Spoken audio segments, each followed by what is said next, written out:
Hello everybody, I hope you're doing marvelously well. You're such an incredible community, and I know many of you all over the world are currently stuck at home because of course, this massive coronavirus scare. So we've decided we want to give you a bunch of free courses. We're going to put up 3 over the next few days. There's going to be one with Brad Wood and myself doing a full mix breakdown of a song. You can download the Multitracks for free. Next up, we have the incredible bass player, Mr. Tony Franklin, and his course on bass recording, bass parts. It's going to be phenomenal, so you can download that for free as well and watch here on YouTube. And the last one, at least the last one of these 3, is going to be Matt Starr, and Matt's going to show you how he records drums, the actual drum recording techniques, parts that he comes up with, and all of these are available for you to stream for free and download for free. I wish you all the best, much health and happiness, and it's a little bit of a scary time for many of us here, but this is such an incredible community. Let's all carry on supporting each other and have a marvelous time recording and mixing, and I look forward to speaking to you all again very, very soon. Please leave a bunch of comments and questions below all of the videos. We will try our darndest to get in there and share the love. Have a marvelous time.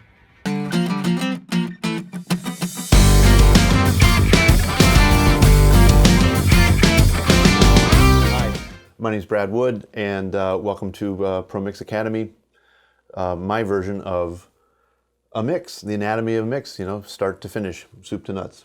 And let's get started. This is a song by an artist named Katey Laurel that Warren has sent me. Thanks to Warren. I think he actually plays on it. I see his name in the tracks here. And the song's called Hurricane. Right off the bat, it showed up as a Pro Tools session. So the first thing I do when I get files sent to me to mix, I grab my legal pad, right? Because I take a lot of handwritten notes. I'm still an analog guy when it comes to that. So every song that I work on has its own legal pad page. It may only be 3 lines of information. It may be 20 pages. It kind of depends on the nature of the song, if it's production or if it's mixing. But for this song, Hurricane, I start with a page. Name, mix. This all seems really stupid, or maybe it's mundane, but this will save you time in the future. It's so great to be able to go back and look at session notes 2 years down the road. Katey may put this song on a movie, and Warren might need to email me and say, I need the vocals from this thing. I can go and find this and find out what happened and trace sort of the provenance of where everything was. Happens all the time. And if you're lucky enough to have a career that goes for more than a couple of months, a decade from now, it's going to really pay off to have this information. I use it all the time. I refer back constantly. All right, so I start off by writing that down. It's really simple. The next thing I do is I have in my Finder a session that I've named Hurricane Mix. We'll go back to Pro Tools here. We'll name this one just for today, Save As. I like to use a numeric system that I will change every time I open a mix, especially if I'm working on a mix. It'll let me know how many times I've opened it up. It also helps me know kind of how much time I've invested in it. This is number 11. I usually start with 0.01. You can do however you want, but I usually just do .01 and move on. So I've opened this session 11 times. A couple times this morning getting ready for the video shoot, so it's not really indicative of 11 days worth of work. I might open it and close it 3 or 4 times a day. So we'll call this also shoot day because we're shooting it today.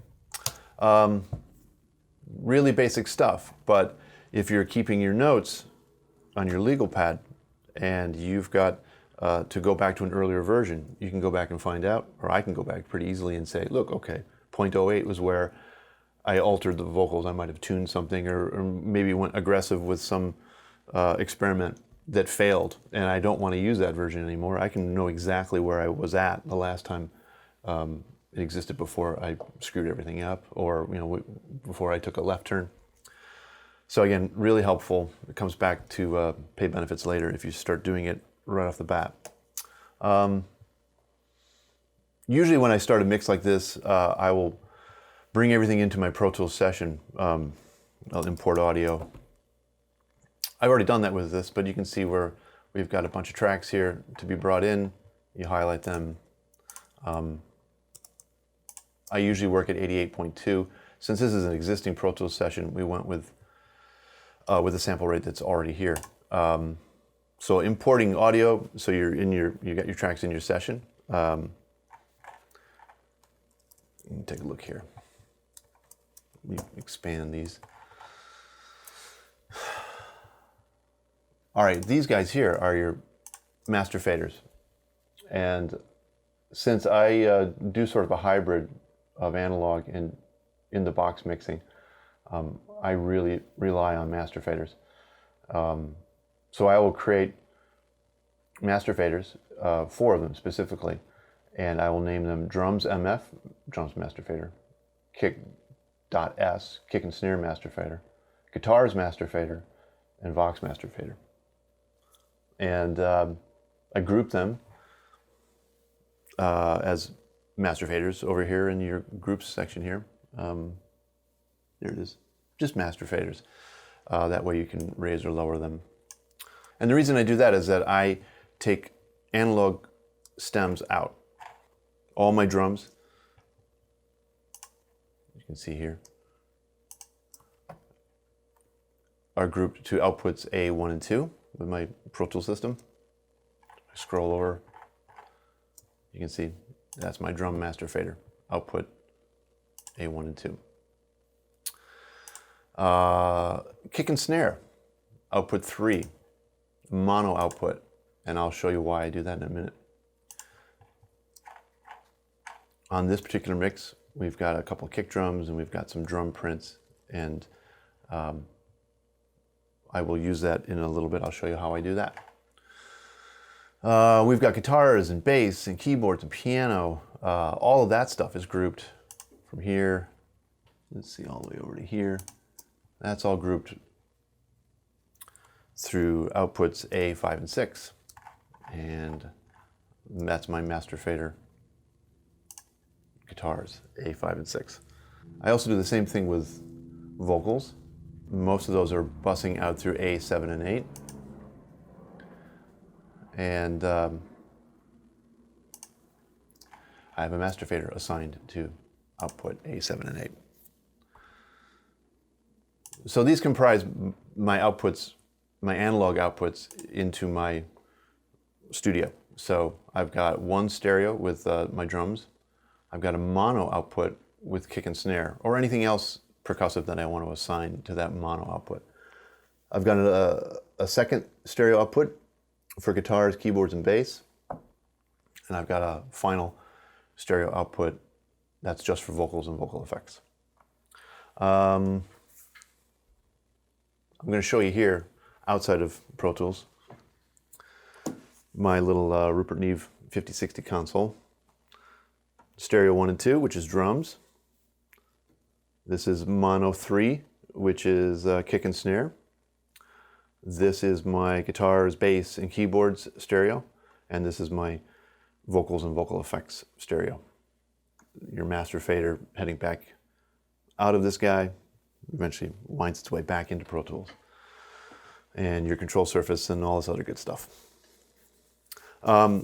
Before it gets to this, it runs through, some of these guys will run through some various compressors and limiters. No EQs right now, but mostly just a couple of analog compressors. And we can talk more about that later. All right, so now that I've set up my master faders, I also like to have auxes for effects. And I tend to like the same kind of effects, at least to start, for drums, for guitars and keyboards, for vocals. For this session, I have a drum FX, which is right here, stereo input, and bust to the drum output A1 and 2. And I put, for this song, an alto reverb. It's actually Cello Studios, which is the old Bill Putnam, Universal Audio guy, Western. It's one of their echo chambers below the studio. I'm not sure which one it is. Chamber 2 it says, but I've never seen it. Fortunately, there's a picture of it. And I picked this one just sort of assuming, and you'll hear it in a minute, that this track could probably use with as much old school analog sounding stuff as I could muster. The track is a really cool Motown kind of feel, and I wanted to maintain that and maybe enhance that. Some of the drums that were sent to me already were printed with what sounds like a spring reverb. It definitely has some ambience already on it, and I just wanted something to enhance that.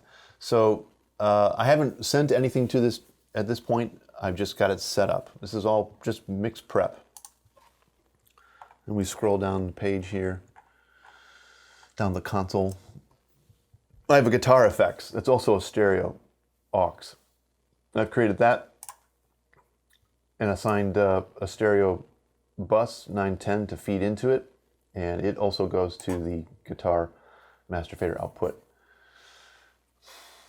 I love Echo Boy, and I think that Sound Toys makes amazing sounding stuff, and they've created a couple of great things, but Echo Boy is fantastic.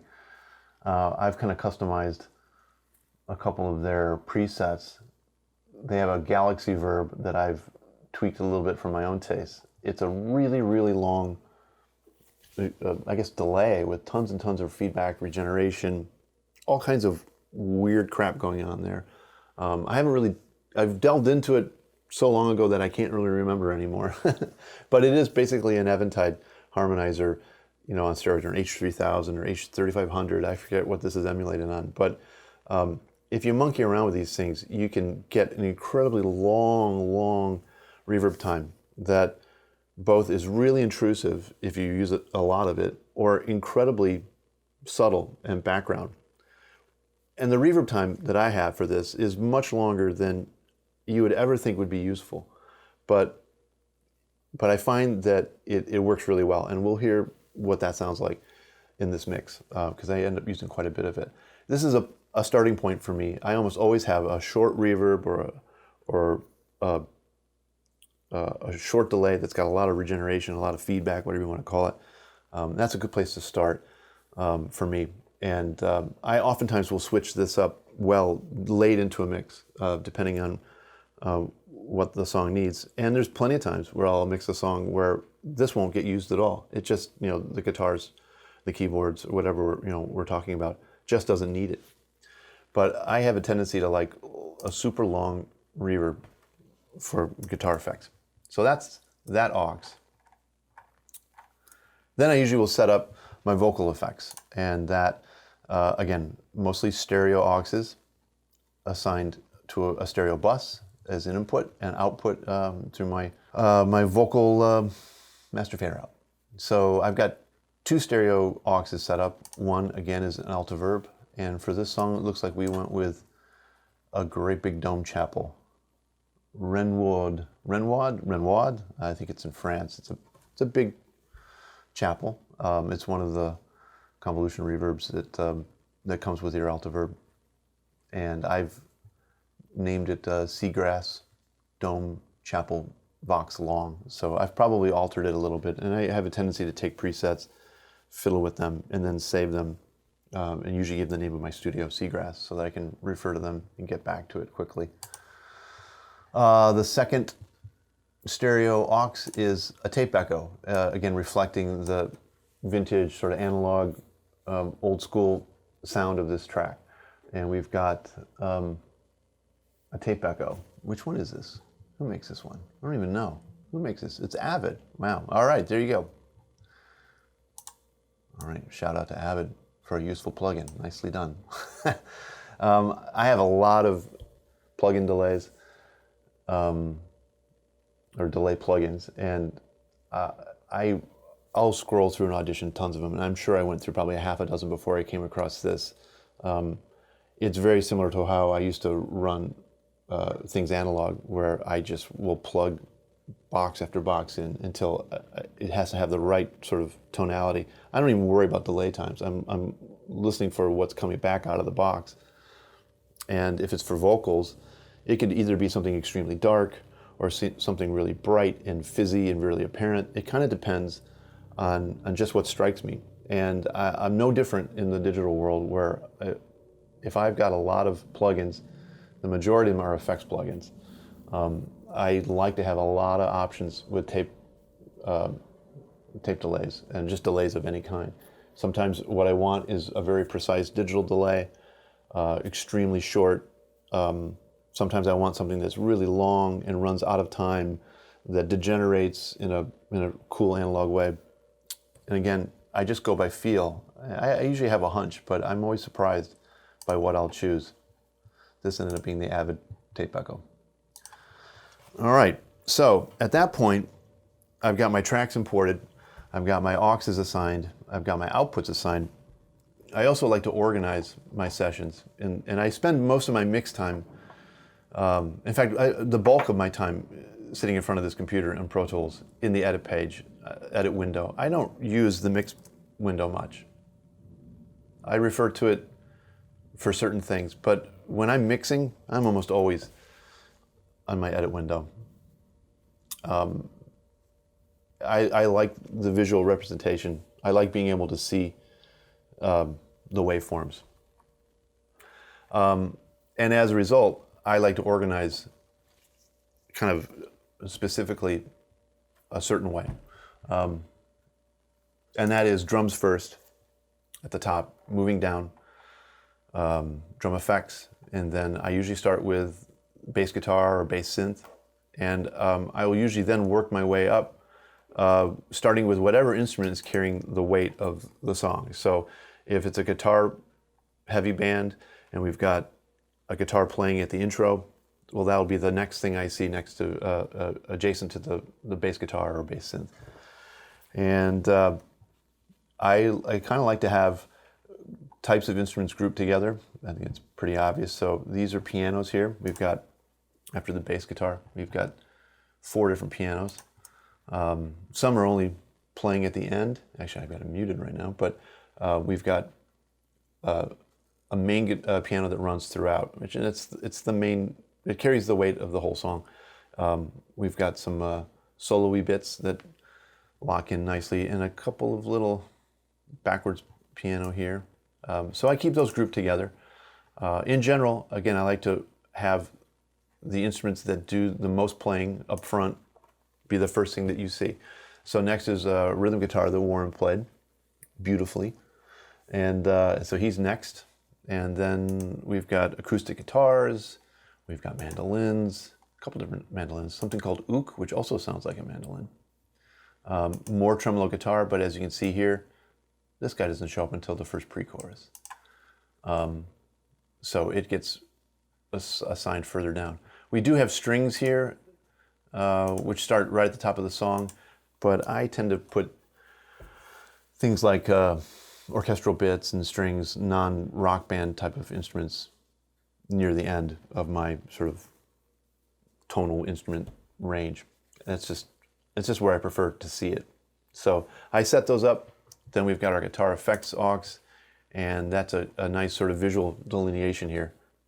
There's an aux here. What do we get into next? We're in vocals. So I always start with, obviously, with the lead vocal. You know, who's singing? Put that person first. This might seem really redundant and ridiculous, but a time saver. Especially if you're mixing an album. Having things organized so that you see them, you know where to get, scrolling left or right, up or down.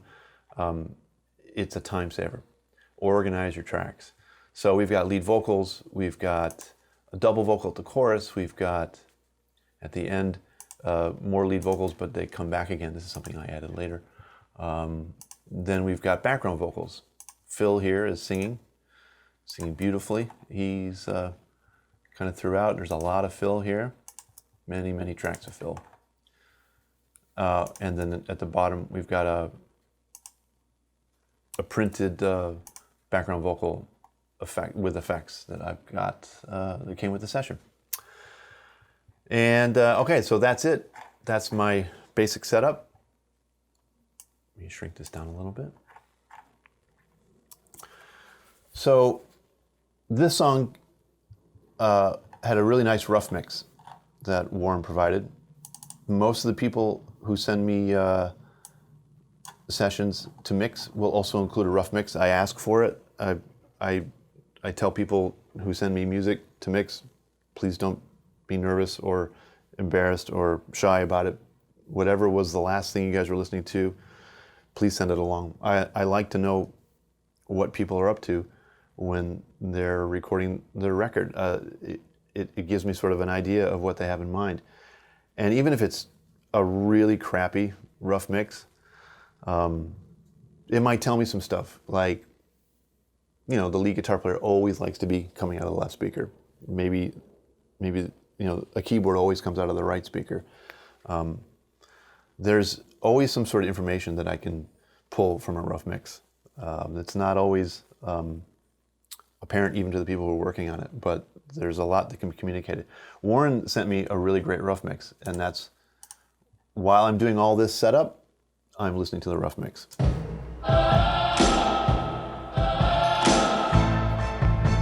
And it's a great mix. It's got a lot going for it. Everything is audible. Everything is well represented. It's great. It's actually a proper fucking mix. Pardon my French. And sometimes, when you're in a situation like this, you've got to try to top the mix that's been done, and that's not always easy. So, like a really scrappy rough mix might be, might be easy to sort of improve on, but a really good mix can be kind of intimidating. Man, like, what am I going to do about that? I tend to listen to it quite a bit early on, and then I don't refer to it back again. Maybe I'll check it near the end of the mix to make sure I haven't completely gone in the weeds. But yeah, Warren sent me a great mix. I listened to it. It told me a bunch of things. First of which is, this song comes with a printed beat, and we'll solo this up and play a little bit for you. Now, I haven't added anything to this.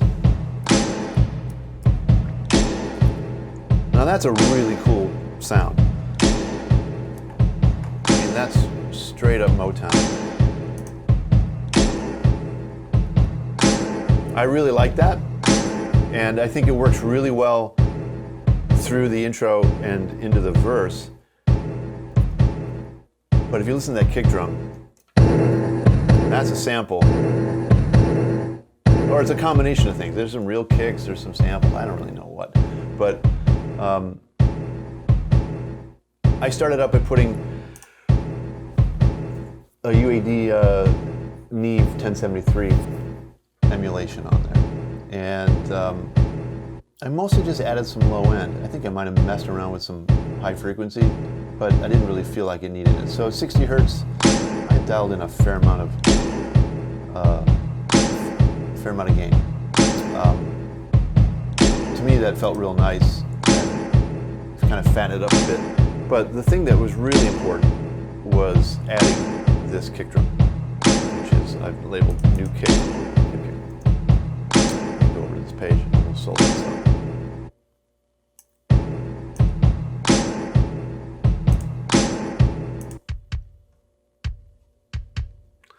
So that's a kick drum that I generated using Drumagog.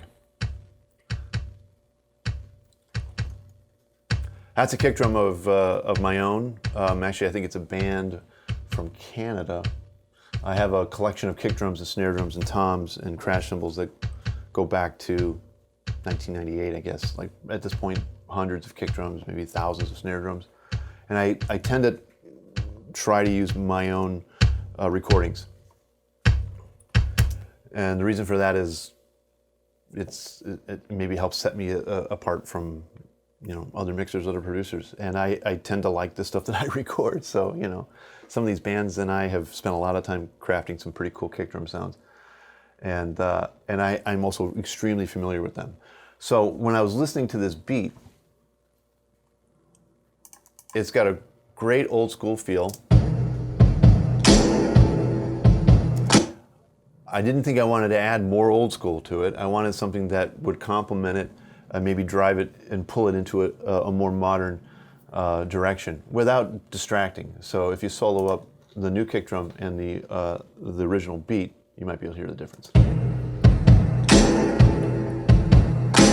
Here's without it.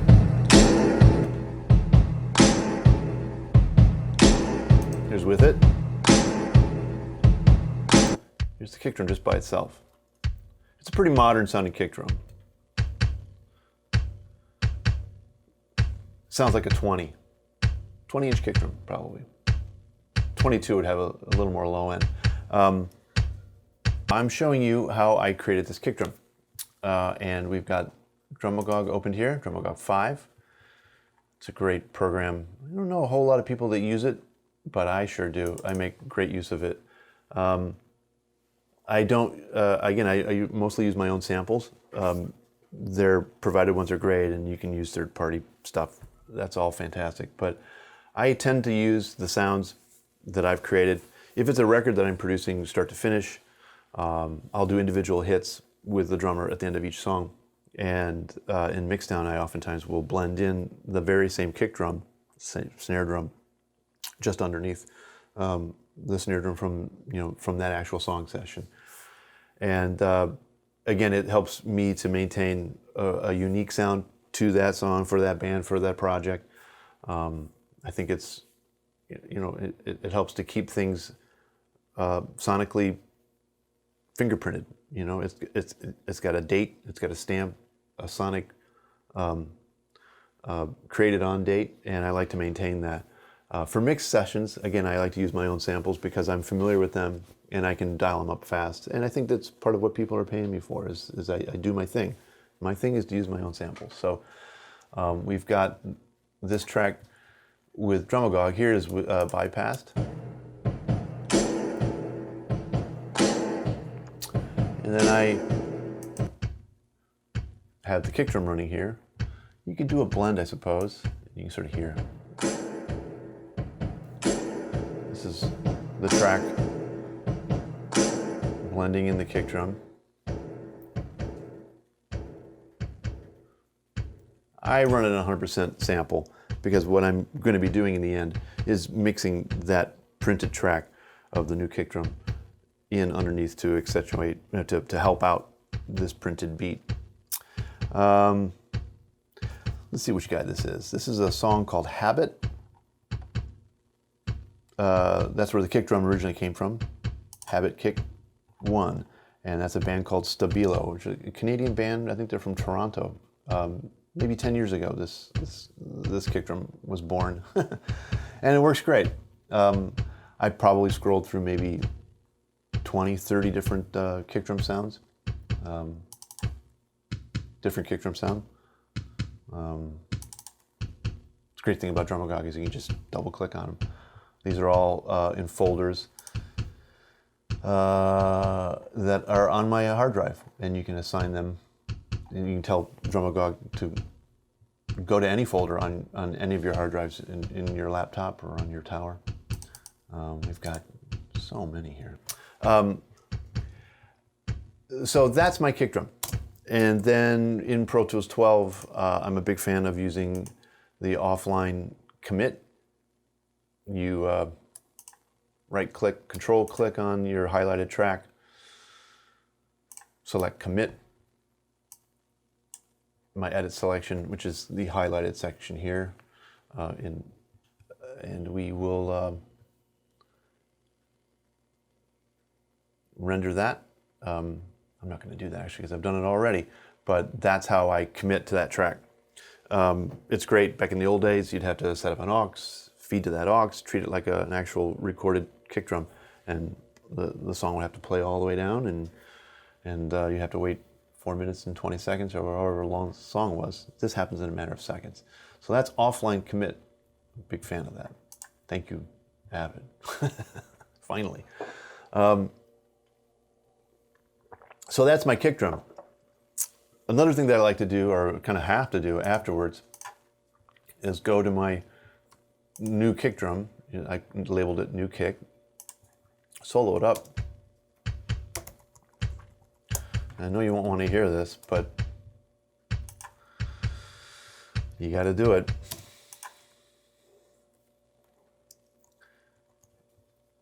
Yes, indeed. You tabbed a transient. I have to look at every single kick drum. In blue above it is the beat that that we generated the kick drum from. I'll play a little bit of that. Here's the new kick drum. Now, these guys are lining up. You can see, kind of frame accurate. See how that works? That's really nice.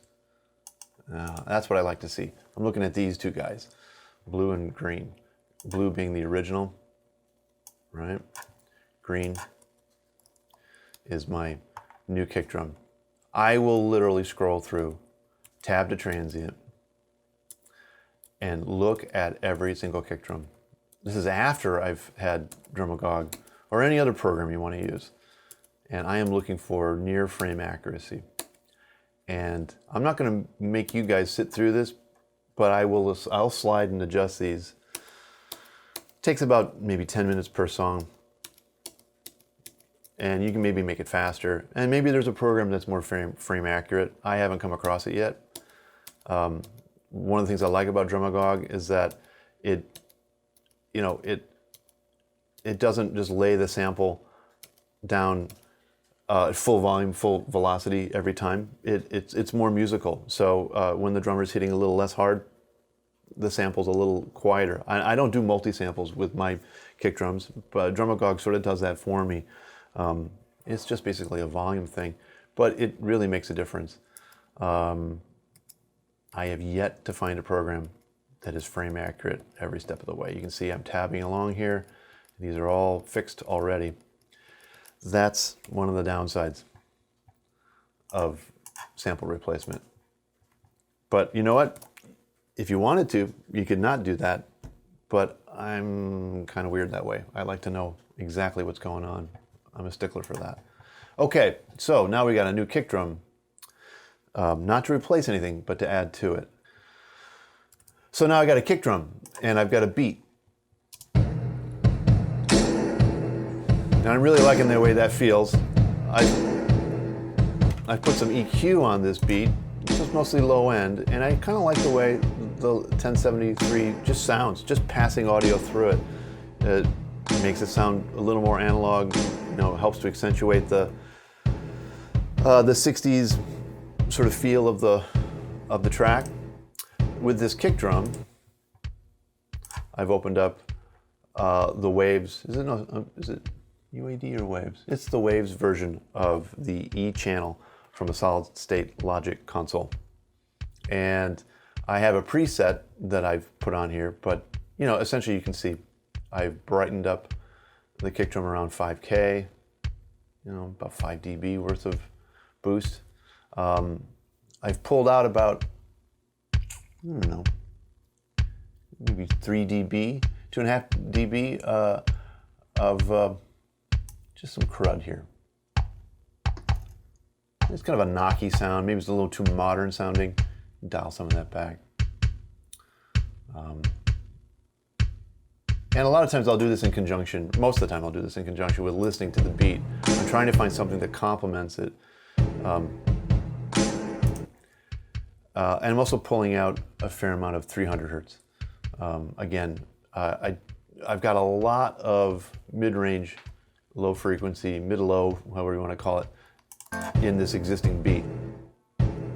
There's a lot of thump in that kick drum. For a section here. So I don't really need a whole lot more of that. So the new kick drum is a little more hollow sounding. And again, I'll show you the frequency that I'm pulling out. I'm yanking out a ton of that because we've got a lot of that in the original beat. And then I'm adding a little 50 hertz, just a little bottom. But if you go up to the filters, you'll see that I'm shelving out everything above 8K. And I'm just making sure that there's not a lot of super low end at 20 hertz and below. That stuff can add up. A little bit of compression, no need for a gate because it's just a kick drum. There's nothing to gate out of there. Check your outputs, make sure it's not too crazy, but you know, SSL sounds great without all the maintenance. Okay, so I've got kick drum and a beat. There's also a printed tambourine track, and this tambourine track is not just a tambourine track. It's like, this is like part of the skeleton of this song. This is the thing that's constant. It plays throughout. Let's solo this guy up. That sounds like a tambourine with a calf skin on it. We're talking old school. I don't know if this was performed or if this is a sample. I have a feeling it was performed.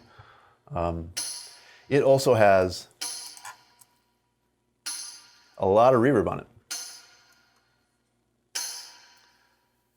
That came to me that way. And so I'm not trying to get rid of anything like that. Again, I put the UAD Need 1073 on there, and I am brightening this up. We'll bypass it for a second. So I've added just basically the high shelf. I don't know what the frequency range is of that, but it's way up there, and it sounds nice. It's one of the, it's kind of a fizzy EQ. I love 1073. I like it more than 1081 or any of the more modern Neve products. 1073 is my favorite EQ and pre. Just love it. I like having not very many options, and you know, it's fairly limited. You can't sweep around to find things so much. I'm also pulling out a fair amount of 220 hertz. That calfskin knockiness is great, but I thought maybe there might be a little too much of it. So in order to help the high end poke through, I decided to pull out some of the lower stuff. And again, that's probably the hand slap on that tambourine. Again, we'll bypass it for a second. Now, I don't know if I'd normally be that obsessed with the sound of a tambourine, but this thing is carrying a lot of weight for this song. And let's sort of unsolo this, and you can sort of hear it in context.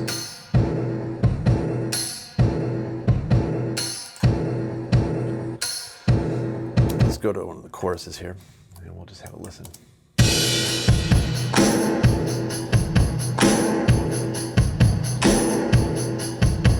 That tambourine is providing all the subdivided rhythm. There's no hi-hat, you know. It carries a ton of weight. During the verse, it's practically the only percussive thing happening. You got a little kick drum, tambourine. It's the backbeat, and it weighs heavy. This song, for me, was all about the tambourine, the vocal, and the piano, and to a lesser extent the bass guitar. And if I ever had any problems with any of those three or four elements, I had to go back to the drawing board.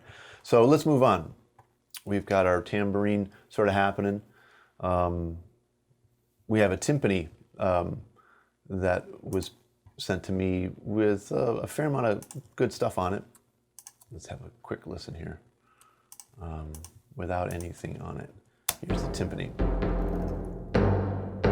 That's a sample, and it's pitched to the key of the song, so it's actually a melodic instrument in addition to being a percussive instrument. Let's just loop this. A lot of low end. I put a UAD API EQ on it. Turn that guy on. And mostly just was interested in what the API, just passing through the API sounds kind of cool, but I also added some low end, like 50 hertz, pretty decent boost there, 6 dB of that. Kind of fatten it up a little bit. Now, since this is a sample, I thought it might be nice to sort of pull that back into the analog realm a little bit by putting the Massey tape head plug-in on it. And you can sort of adjust the drive. Where are we at here? Yeah, that's distorting a little bit too much. So, you know, I kind of went with something that thickens things up a little bit, smears it around a touch. Maybe it sounds less like a sample at this, at this point. Also seems to accentuate some of the reverb that's already in there, some sustain. Makes it a little more dramatic sounding. I also fed that through a reverb.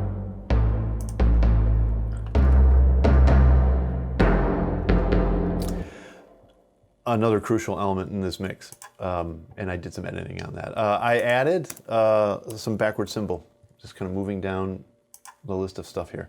We'll just sort of play that for you. This is not actually a backward cymbal. This is a cymbal roll a friend of mine performed, and I use that, again, part of my quiver of sounds. I have lots of percussive elements, not just individual hits, but I have cymbal rolls with sticks. I have cymbal rolls with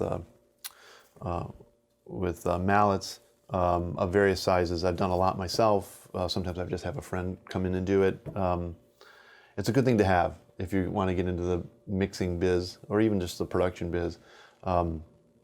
Your own customized stuff. Not for sale for anybody, but if someone hires you, you have something to use. That's all your own.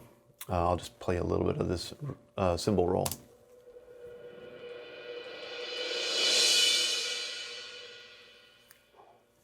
Beautiful. And simple. Touch of EQ. What did I put on here? I put the UAD Pultec EQ. I pulled out some low end. Looks like we attenuated, did we? Yeah, about 5 dB. I don't even, what does that mean? 5 on the EPQ-1A, 100 hertz, just pulling some low end out. Kind of a gentle bandwidth. We're boosting at 10K, quite a bit, about 7 dB, just to get some sizzle and some brilliance to go with the track. Let's hear it in the track here.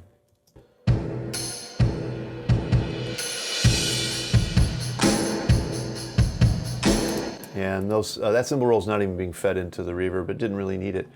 Didn't want to get overly dramatic.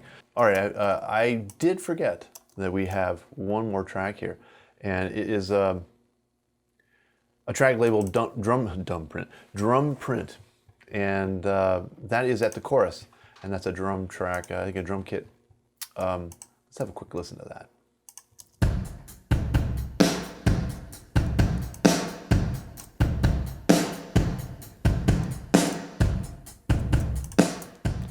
There you go. Okay.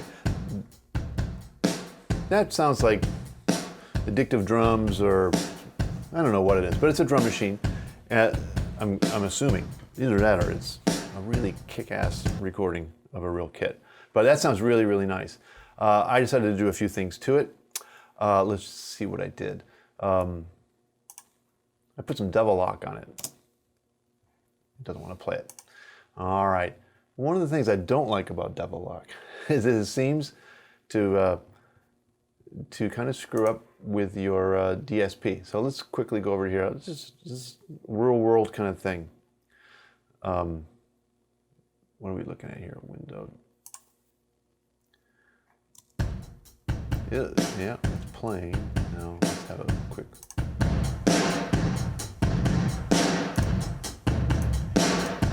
It's behaving itself now, but look at that spike. Look at that, 100%. As soon as you take it out of play, it jumps up. That's, I hate to say it, Sound Toys, but Devil Lock is not playing well with my system, my Pro Tools 12. It's not happy.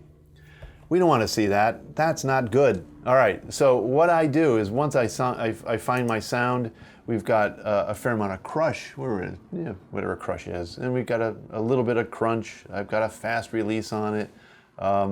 Darkness is it's a little brighter than completely dark, dark, and I've got a mix, a blend of about not quite 50% original. This is bypassed.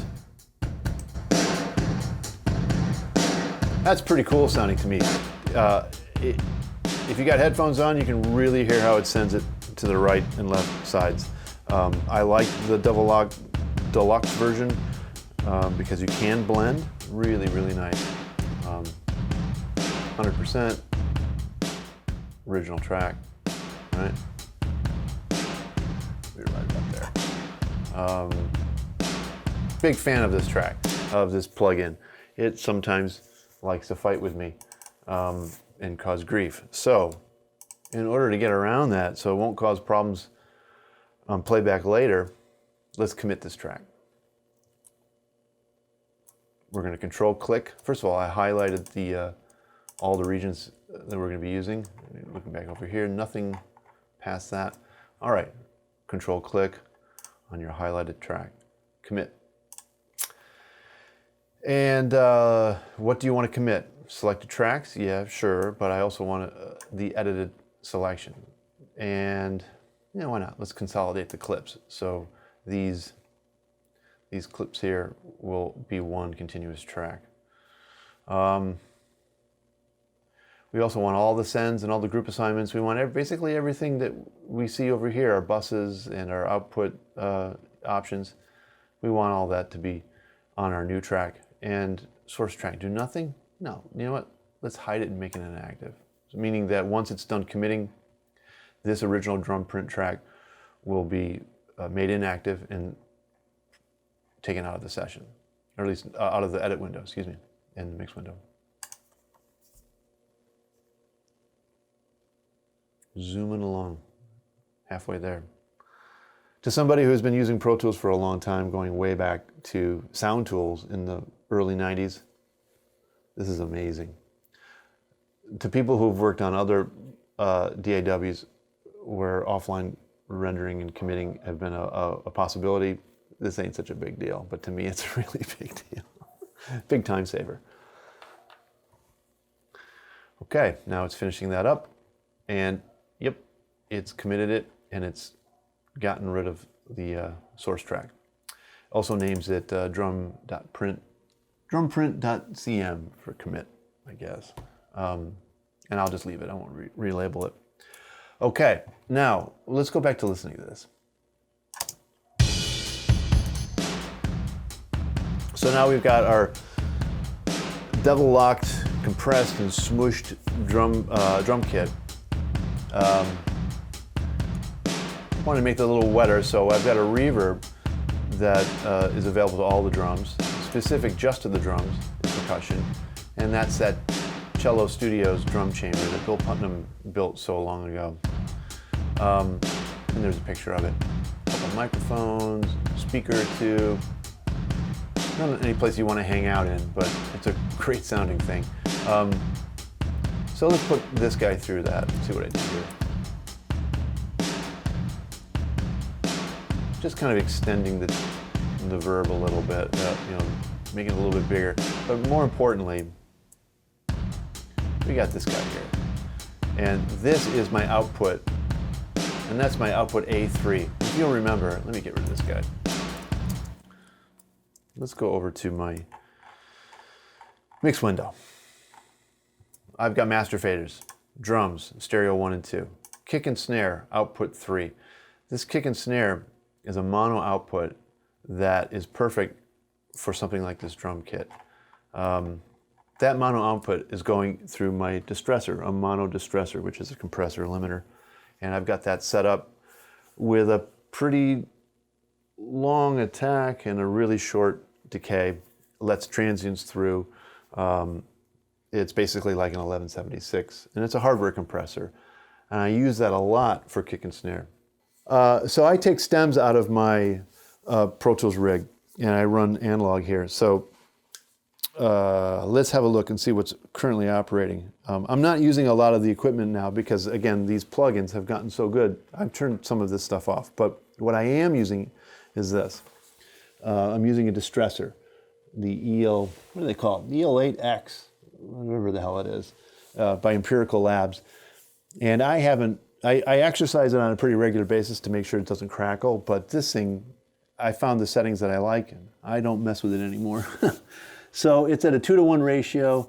I've got a little bump in the detector, and I'm doing a high pass on detection, so the low frequencies aren't affecting the compressor either at all or not till further up on the frequency range. Set your gain, set your attack, really fast release, and my output is around 6, and I don't really change it much. It's pretty much what I like to hear on a kick drum and on a snare drum, and that's pretty much what gets fed into that, is mostly kick and snare. And you could say potentially that having kick and snare up the center through the same compressor glues things together. I don't know if it does. It's just I like the way that compressor sounds on kicks and snares. That's what I send it through. The entire mix then goes, all the channels go through the Rupert Neve Designs 5060 centerpiece. It's got real iron and real wire in there, real transformers. It does that Neve thing. I run silk, red silk. And my mix output is not quite at 0. It's below that. It just seems to be the sweet spot that I like. The output of that then runs into my Allen Smart C2 compressor. There's nothing fancy about it. It's a off-the-shelf compressor that I bought in 1996, and I've had it repaired once. But essentially, it's a more or less an SSL type compressor. The entire stereo mix goes through that, and I try not to run it too hot through that. And I've said this before in an earlier interview with Warren. If these meters are moving too much, then I know that I'm cooking with too much heat. I'll back things down in Pro Tools. These meters are pretty much slammed all the time. I'm sorry, Rupert, but your shit sounds best when it's in the red, but I don't feel that way about this. This guy starts to alter sounds in a way I don't like. This keeps me honest. I see these meters moving too much. I don't even have to hear what's going on. I know that I'm probably sending too much information, sending my information out too hot out of the desk, out of the console into the desk. So that's when I lower all my moves here, bring everything down. I keep track of that all the time. I'm watching meters on my Tonalux, I'm watching meters here, I'm watching meters there, more or less, especially watching my meters on my stereo return back into Pro Tools. I run things hot, but I don't want to run them too hot. I am from an era where you wanted to get as much signal on that tape as possible to keep noise from getting in there, keep that signal to noise ratio really high. That's not so much of an issue with digital, but I'm still trying to unlearn the idea that you shouldn't keep things pegged.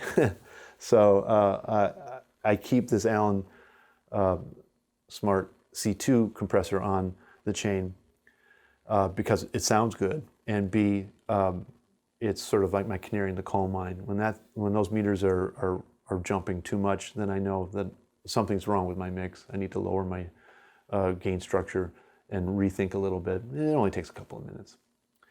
So that's it.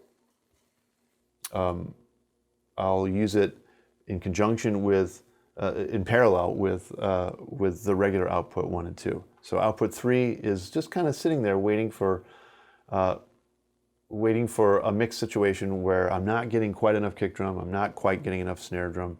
I'll start to mix that up, raise that fader level, and it helps it to stand up in the track. Now, we're not listening to the whole track right now, we're still just listening to drums, but listen to it with and without.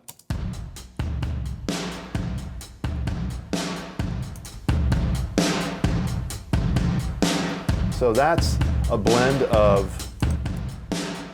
just the regular output, 1 and 2, and then now this is my parallel separate output 3, mono, right up the center.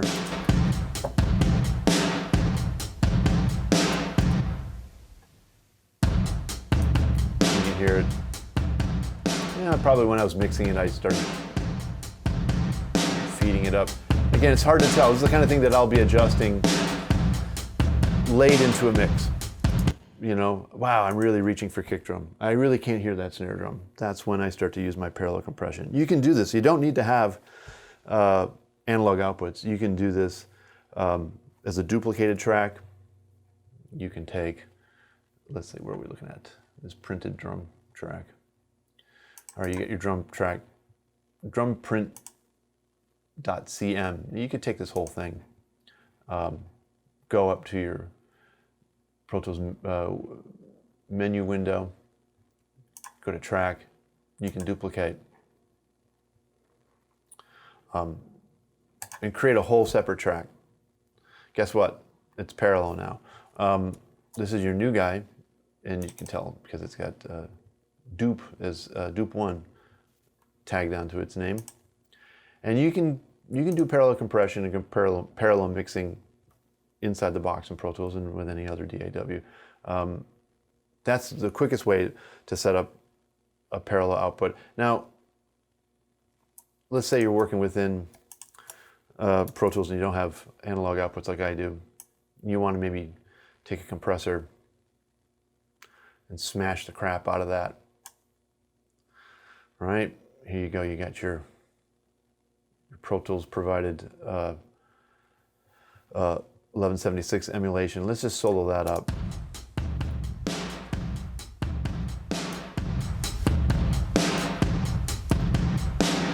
Let's just smash the Jesus out of this. Just obliterate it, right? Now that's probably not a track that you're going to want to have as your main track. That might not work all that well because it's mushy sounding. But let's say you listen back to your unmolested track. You start to bring your smash track up.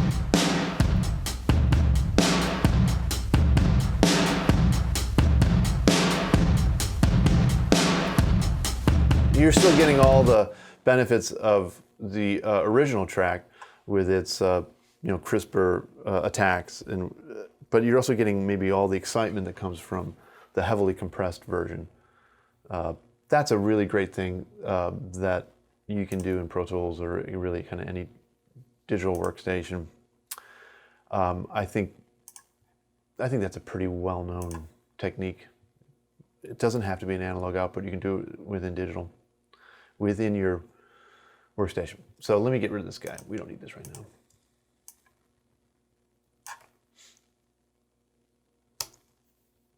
Okay, so we got a drum kit. All right, that's great. So moving on, without any effects.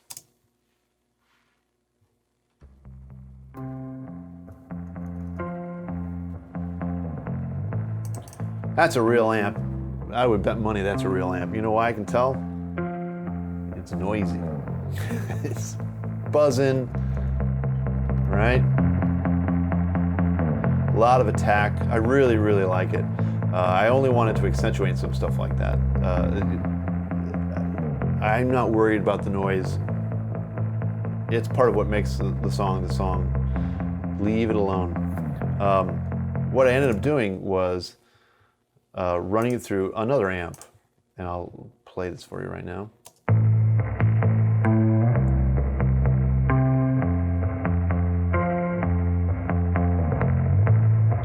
Now I compare that to what the original sounds like. So what I was looking for was something that had a little more of a traditional bass tone.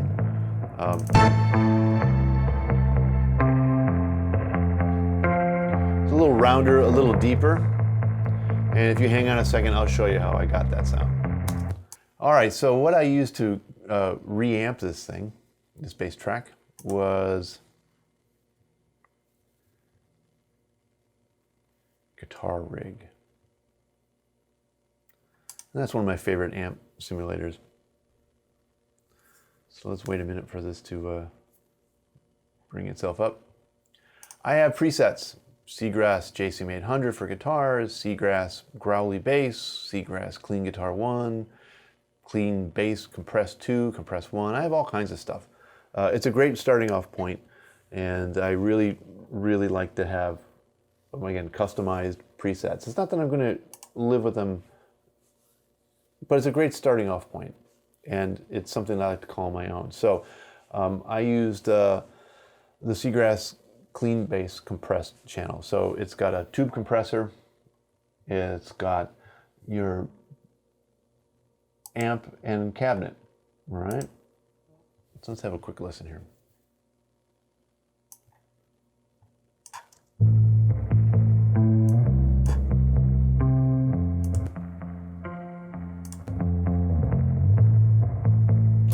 Now, back when I prepped this a couple days ago, I'm sure I must have brought the treble up, because hear all that reverb and that pick on the string. You're gonna want to hear that. This guy's playing straight eighths through the verses, carrying a lot of, again, a lot of weight, propelling the song. really hearing a whole lot of usefulness in the mid-range. It's mostly a treble thing.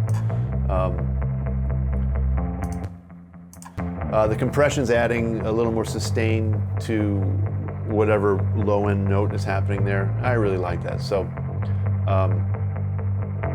I basically reamped this guy, and we printed that mix, printed that track. What we're left here is with the new bass print,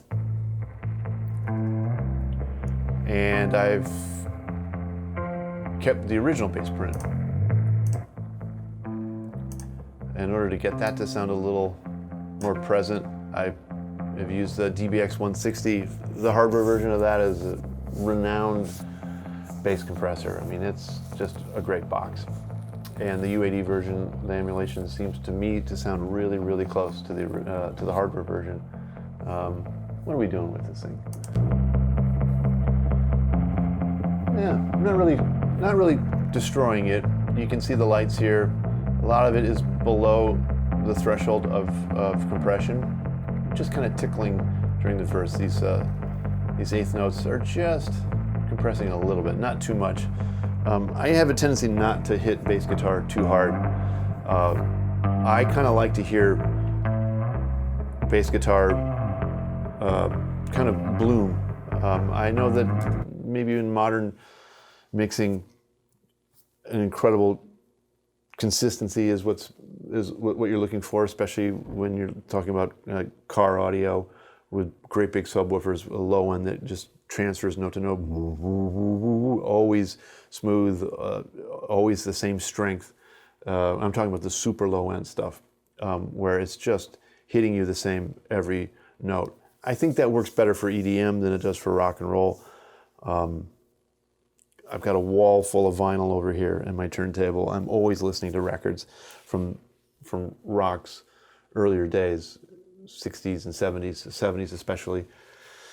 And one of the things I notice is that bass guitars are, back in those days, they're kind of coming and going. I'm always audibly hearing a lot of pick or finger sounds, the higher frequencies, but that low end is not always hitting you in the chest. Depending on what note they're playing, depending on the key of the song, depending on how long the bass player is letting the string ring out, you may not hear that note as strongly. You'll hit like an F, and it won't be that loud. Bass player goes down a step to an E, or down a half step to an E, and that's the open string, and all of a sudden, boom. Back in the old days, we would just let that stuff go. That's how a bass sounded. It wasn't always compressed to smithereens, just completely obliterated. And I try to remind myself of that all the time, that this is not electronic dance music where a super consistent low end might be what you're looking for. I don't know that compressing the hell out of a bass guitar is the best thing for the song. I think that some of the complaints people have about modern rock and maybe some pop production and mixing being sort of lifeless sounding, I think a lot of that stems from people specifically trying to control things a little too much, specifically their low end. Let things breathe a little bit, and in a well-constructed song, you may not get a whole lot of low end out of your bass guitars until the chorus. Well, the chorus will breathe more because maybe that's when they start to play more open strings, or they get to a note that resonates more. A G will resonate more than a B flat, depending on whether it's a PV or a Fender bass. I mean, it's all very specific, and I think that it speaks to what this band or this artist had in mind. They made conscious or maybe unconscious choices as to what instruments they used and how they played them, and the keys that the songs that they wrote based on how things felt in the room when they were playing them. And if we, as mixers, are undoing some of that, I don't know if we're serving not only the song, but the clients that have hired you to come along and help them out. So that's a long way of saying, I didn't compress this bass very much, just a little bit. And I turned the output gain, because again, I kind of like the way it just sort of sounds coming through the DBX. And sometimes I won't compress it noticeably at all. Everything will be below the threshold. I just like the way it sounds through a DBX 160. So we now have a blend of the two. That's the original. That's my print. That's the two of them together. Now, they combine in a way that's maybe even a little phasey. Might be some cancellation going on there. But what I found is that in the mix, they combine in a way that helps that bass stand up in the track. By the way, let's listen to a couple seconds of it here.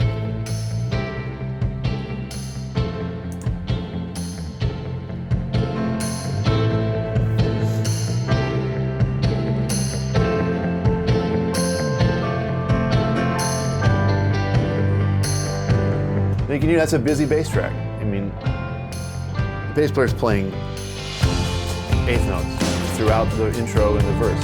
Busy, busy part. So a ton of low end is just going to muddy the playing, make it difficult for anything else to make itself known. It's a percussive part. Let's treat it like more of a percussion instrument, and that's what we've done. Okay, let's move on. The next track is the main piano part, and I'll just solo that up real quick.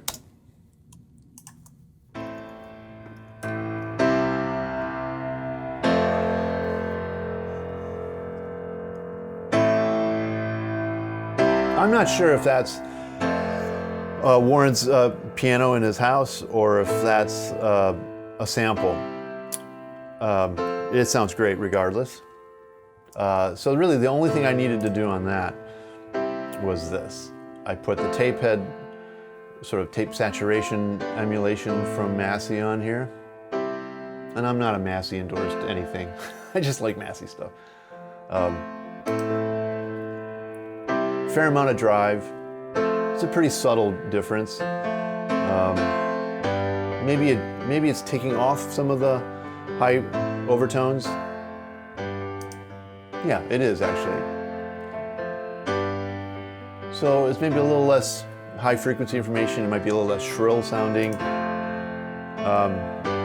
You could probably accomplish it with an EQ as well. But that's basically what all of this is. It's just altering the tones until it sounds good to you. So that's the main piano. We also have this additional piano, and this I know is a real piano. Probably it's a spin-it, like an upright piano. Let's have a quick listen to this.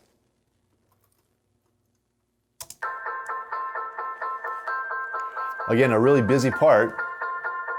Lots of playing. It came with printed reverb or delay on it, and you can have a quick listen here. So that's a real piano. That's a pretty severely affected track. Lots of EQ. It's really cool sounding, and it stands up in the track really, really well. And it didn't need a whole lot of help. In fact, let's have a look at how many plugins do I have on it. I have no plugins on it. It just sounded great. It's not going through a reverb. It's not being compressed. There's nothing going on. You can see I've done some editing here. Let's explode this a little bit.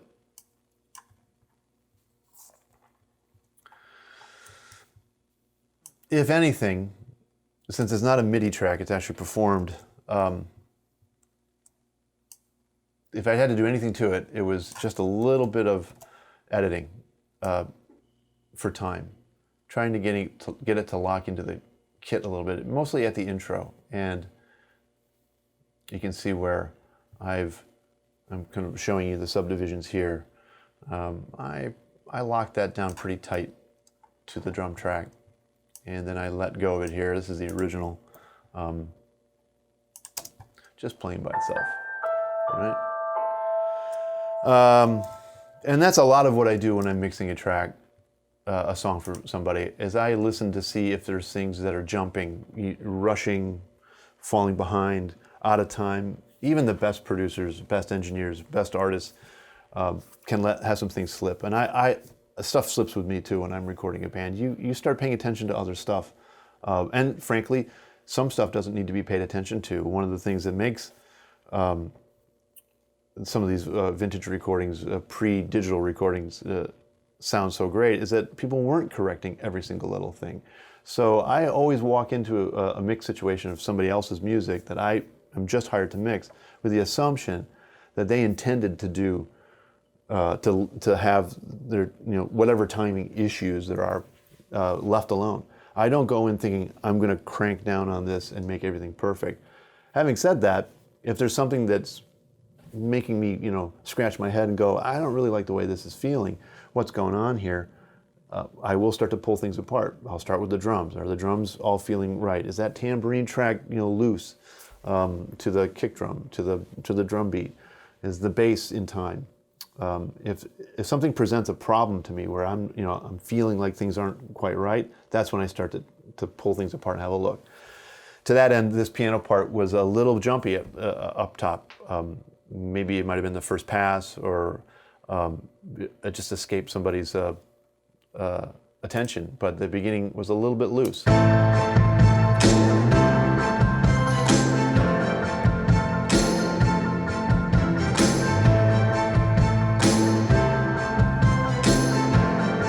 So that's been tightened up.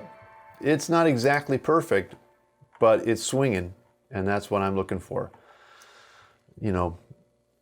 That's a matter of taste as well. So some of you out there might be saying like, dude, fix that piano. I think it sounds great. Same thing later on. This piano is adding a lot of accents. Nice little bits, right? We get to the chorus again, straight eighths. Da, da, da, da, da, da, throughout. I didn't really change anything here because it all sounded great. So that's it for that piano track. Let's move on here.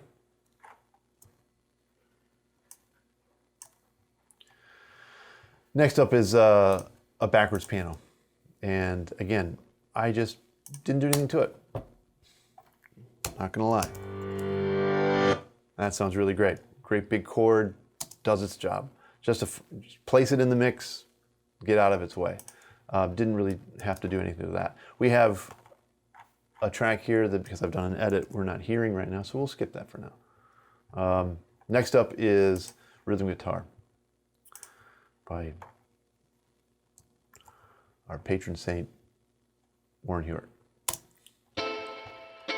And let's turn everything off. Okay, here's the track as it arrived. I've got it panned already over to the side. That rough mix had the panning more or less the same. It might have been a little more towards 12 o'clock. I sent it a little farther out. At one point, I was considering going really old school and having everything either be mono or hard pan to the left, hard pan to the right, which was really the only options you had back in the old days.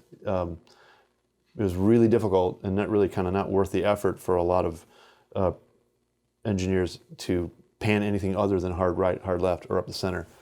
And I messed around with that for a few minutes, and I thought, nah, this isn't 1968. So it's panned over 59. So it's what it was, about not quite 3 o'clock, or maybe just a little bit just before 3 o'clock. It's a great sounding track.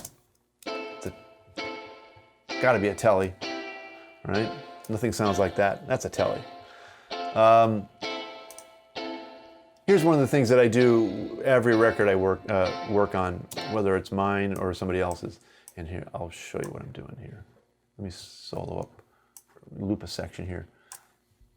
I've got a McDSP filter, one of the filter bank plugins, and we'll have a quick listen here.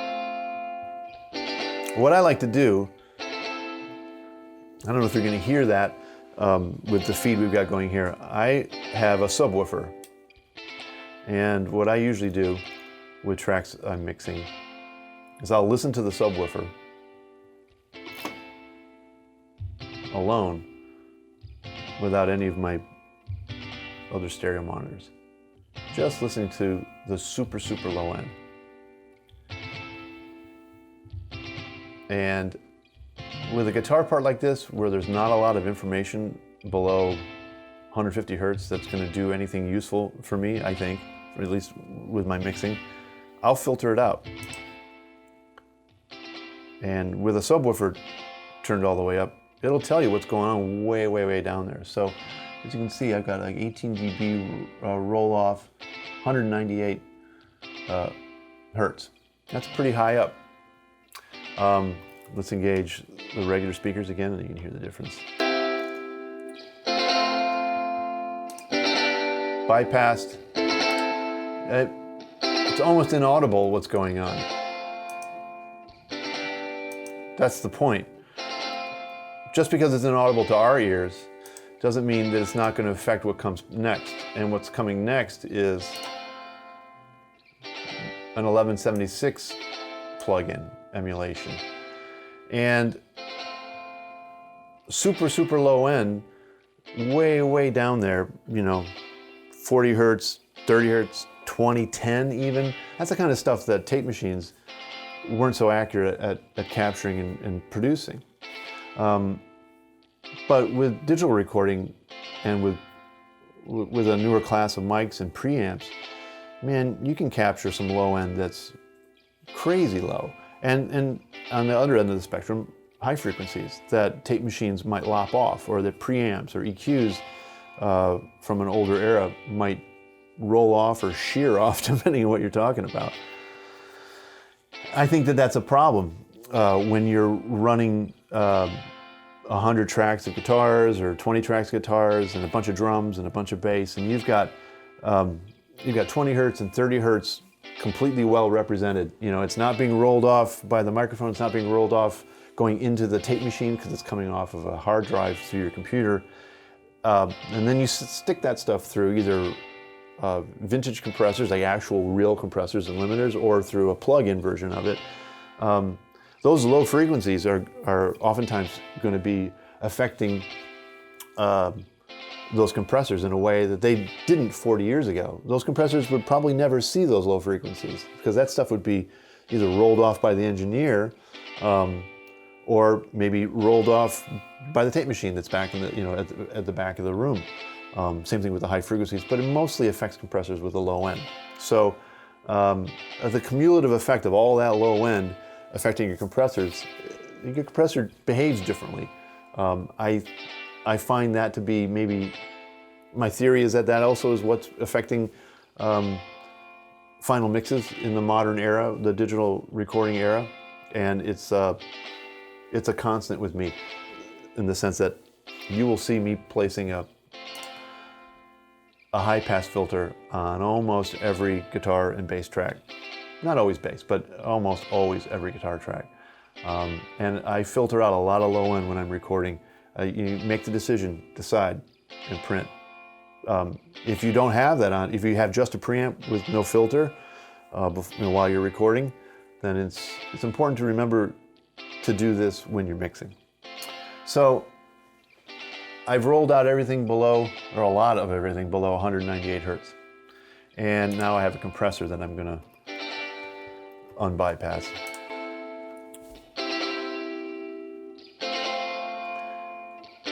Using an 1176, again, kind of going with the old school spirit of the whole song, helps to shear off some of the higher stuff. It evens things out a little bit. Some of the strokes now are made more even, so we can hear them. It's more apparent in the mix throughout. And that's kind of it, what was it? 4-to-1 ratio. Pretty slow attack because I want those transients to come through. Medium release, meaning that the compressor's hanging on as this chord is ringing out. It's helping what Warren's playing, reach our ears. It's the quieter stuff. It's not quite so quiet all the time. The loud stuff is kind of moved down in level and made a little more uniform. That's also going through a reverb. It's that. Let's have a look again what we were using. I've got my favorite Echo Boy Galaxy Verb, and let's have a quick listen to that.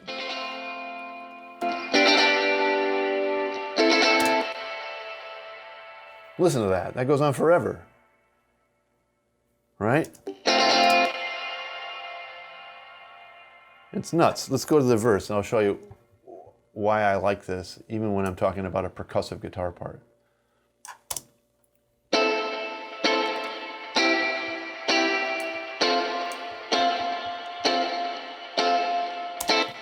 Now, on its own, that's a pretty dubby sound. And it might seem excessive, but in the mix, it works really, really well. Let's bypass it and you'll hear it without.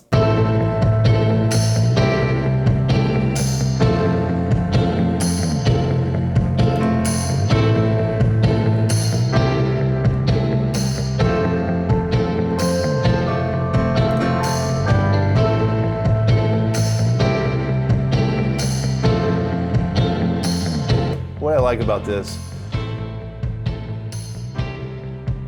I'm going to say, again, it's just a theory, the idea that this reverb is so long, that guitar part's so staccato, so spiky, it goes away.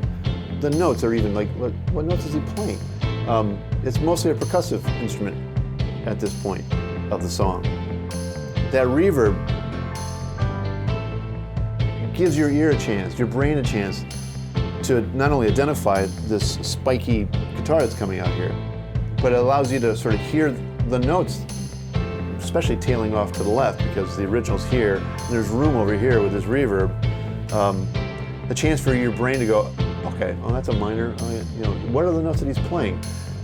It's sort of, you're sort of giving the audience a chance to not only identify that as guitar and not just like a struck, you know, like hand clap or something, but a second go around it, identifying what those notes are. Plus it just sounds cool. So in the mix, it's not quite as apparent as when it's soloed, but boy, does it really work, at least for me, right?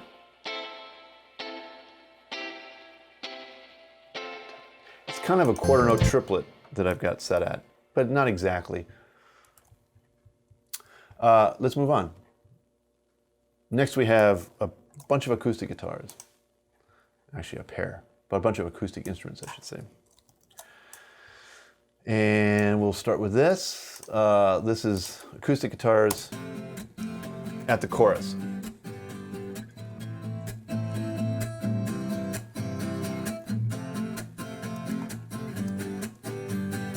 Really straightforward. Really well recorded. Didn't really need to do a lot to this, but guess what I did? I put the filter bank on there. I am high passing, and I'm taking out 158 hertz and below. Maybe not as much as with that previous guitar, but again, pulling out a little bit, acknowledging that this is more of a percussion instrument than it is a melodic one. Hopefully not too thin. In the mix, it really works.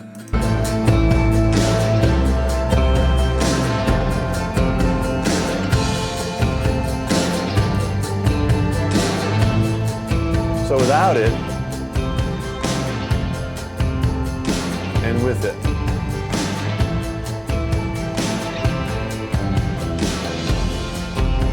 You know, I definitely want the strum in there. Jing, jing, jing, jing, jing. It swings, and I think it really lends a nice swing to it. I'm afraid that if I turn it up too loud, it's going to turn it more towards a country thing and a little less more of an urban Detroit, you know, 1964, 63 feel. I really wanted to maintain that Motown feel. And I don't know how much acoustic guitar was in a whole lot of those Motown hits. So in some ways, I'm kind of relegating it to a felt thing, less so as a featured thing. And that's just my own particular take on this mix. You could disagree, and go for it. All right, next up is mandolin. We've got a couple tracks on mandolin. Again, we'll highlight a section and just play it. Again, at the chorus. Let's mute everything we got going here. This is the track Alone. Really nicely recorded. It didn't really need a whole lot.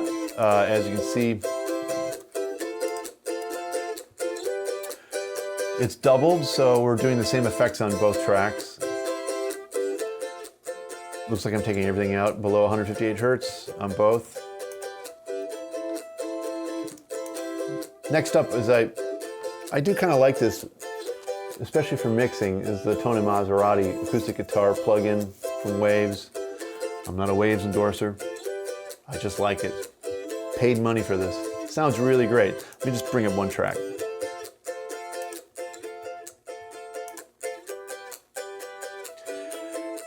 Not a lot of effects, mostly compression, a fast compression, brightened it up a little bit.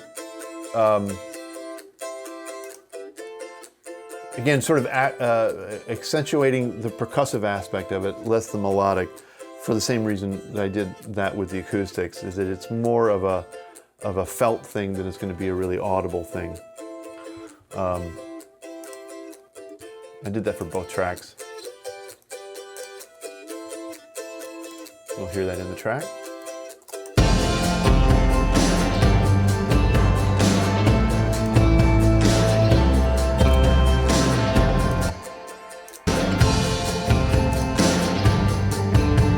This is with it off. It is a pretty subtle element. Not a feature on this mix. Sorry, mandolin player.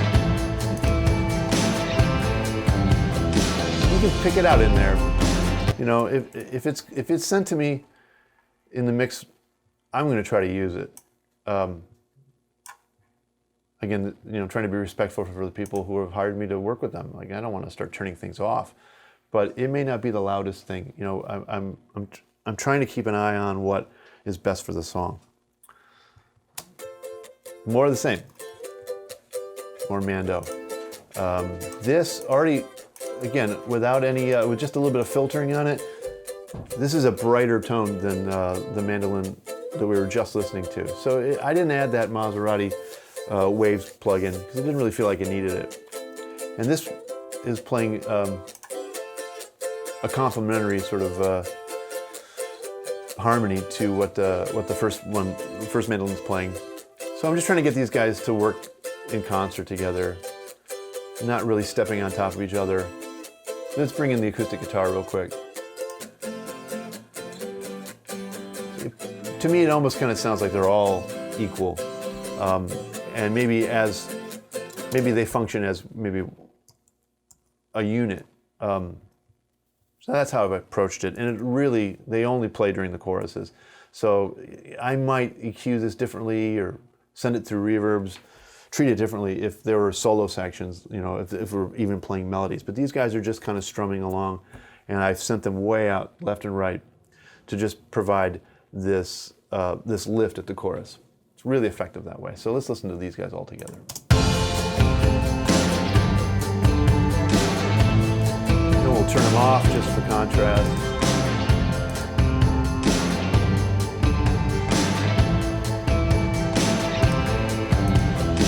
Turning it back on.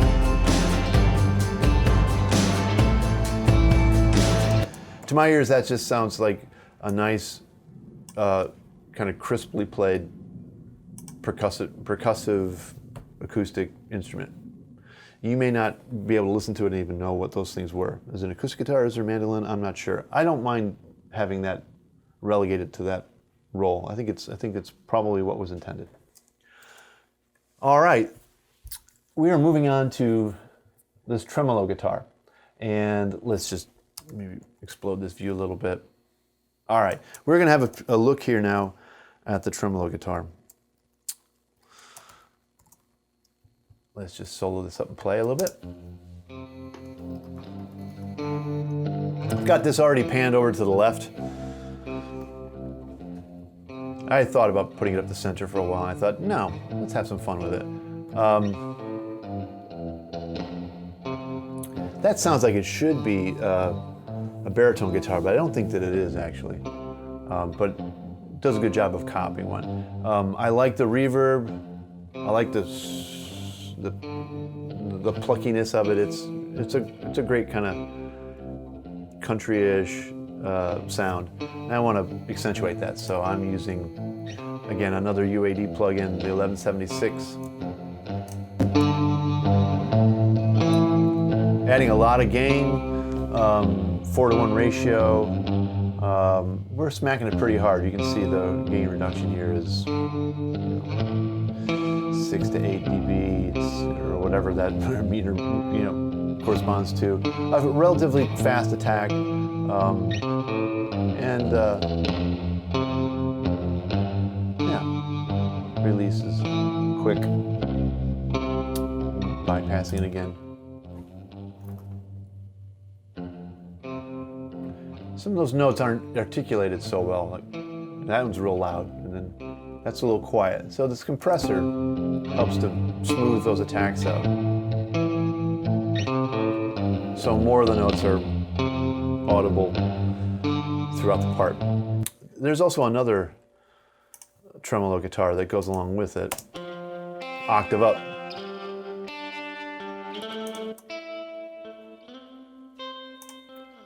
So I ended up putting another 1176 compressor on that.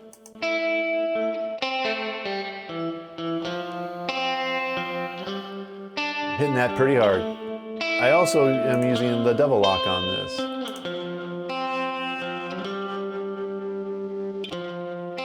Now,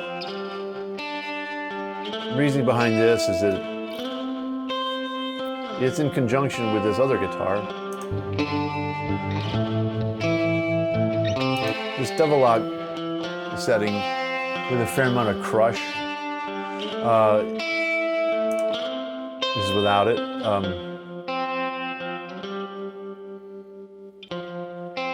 I kind of wanted to hear more of the note after the attack, get more sustain out of it, and I think that the crush feature on the double lock does a really great job of that. All that ring, you're getting a lot more of that apparently. That's more apparent. And the mix is almost 100% here because I really like the sound of this effect. Here's without. It kind of just disappears. You hear the attack, the note kind of goes away afterwards. So I really want the sustain. Also brings up the reverb off the amp, which is really, really sweet sounding. So I get more of that as well by compressing after the initial attack. Here's the two together. And they're both panned more or less the same direction.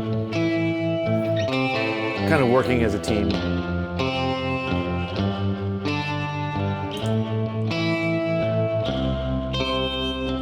Our last instrument is the strings. Now this was sent to me with pizzicato. That's the quick notes, bump, bump, bump, bump, bump, bump, bump, bump, right? Blended in with the long tones the cellos are playing here. Right? Really pretty. And these are samples, so in order to make that sound a little less like a sample, I put the tape head plug-in on. I'll bypass this.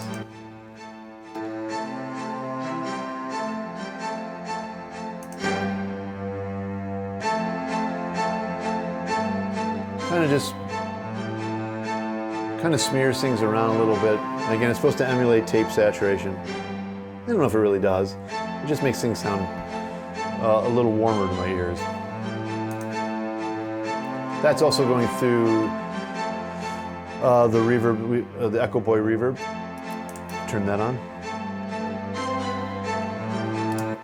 Turn it off so you can hear the tail there. That's a really long verb. I'm not using a whole lot of it, just a touch. All right.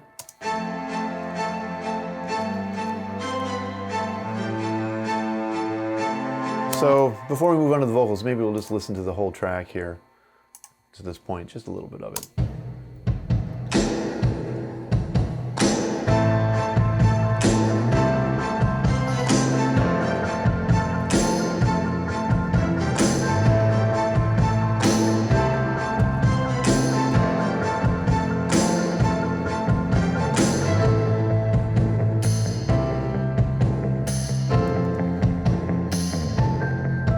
One of the things I do when I'm mixing is I like to emulate the sound of mastering, which will come later. I'm not a mastering engineer, and I don't really ever want to be one. I think that that's a whole other skill set that I am happy to respectfully stay away from. And I think, my favorite mastering engineers are wizards, every one of them. And I use a lot of different mastering engineers. There's your chorus. It's nice. See here, those acoustic guitars and the mandolins, they're just sort of in there, adding a percussive element, just pushing things along. There's that timpani. I love it. Great track. So one of the things I do when I'm mixing is that I'll put on, I have a stereo return coming out of my rack and my little console. It goes through a compressor, Smart C2, made by Alan Smart, and that goes back into Pro Tools, a stereo input. So I've got an aux called stereo return, STEREO RTN1. So that's my stereo return. That's the output of this console back into Pro Tools. Input B78 with my setup. And I've got meters here. Why would you have meters in digital? Why do you care, you might ask? I'll tell you why. Look over here. With most mix sessions, I'll also set up an aux, a mono aux with test tone. So let's just touch on this for a second.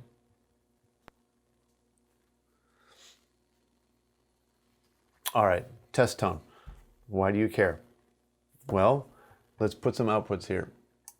Set this to output 1.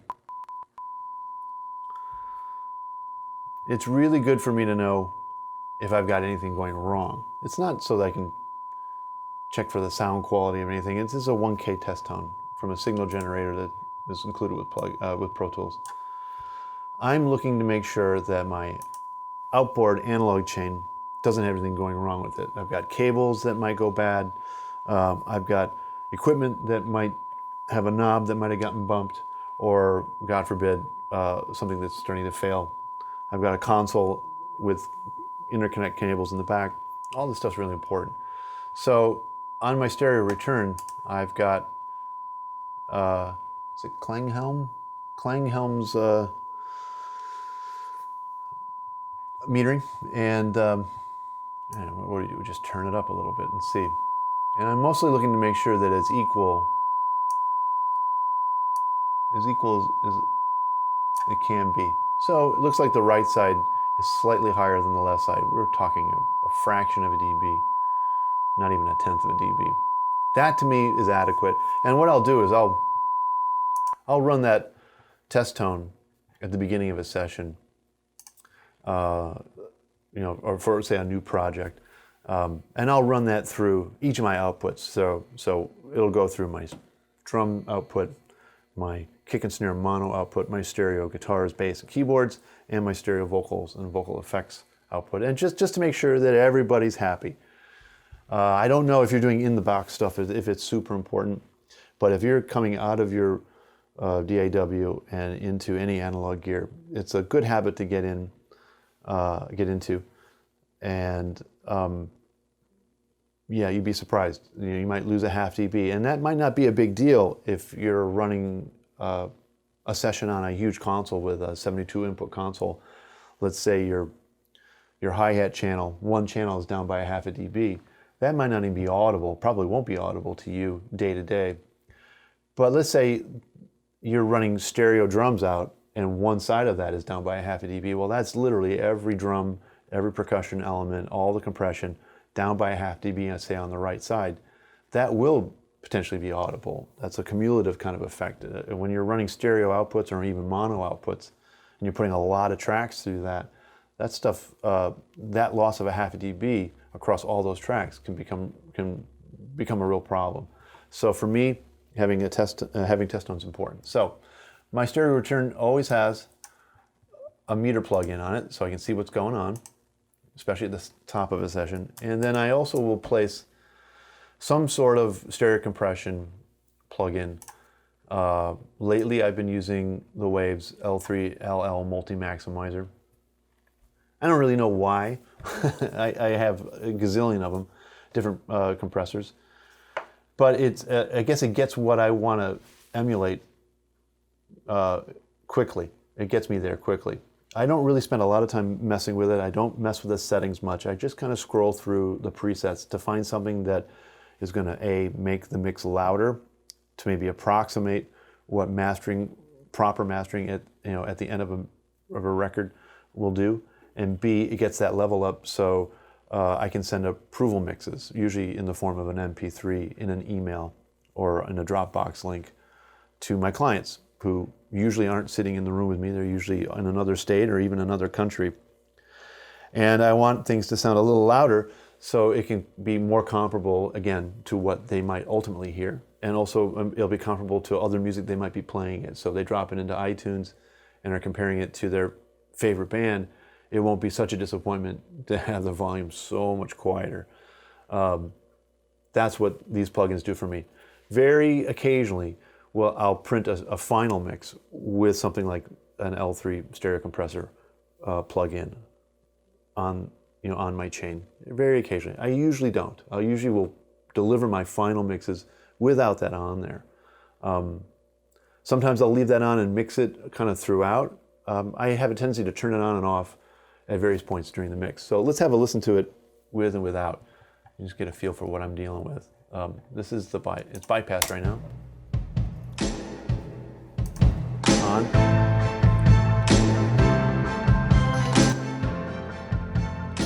It's adding quite a bit of gain.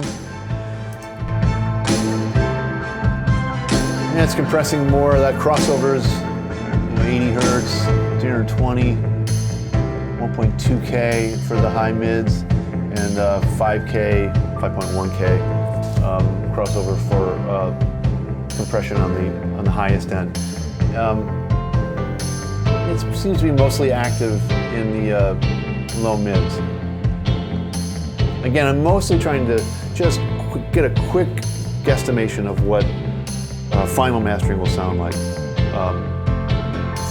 Certain things will pop out, I'll notice the kick drum is disappearing maybe a little too much.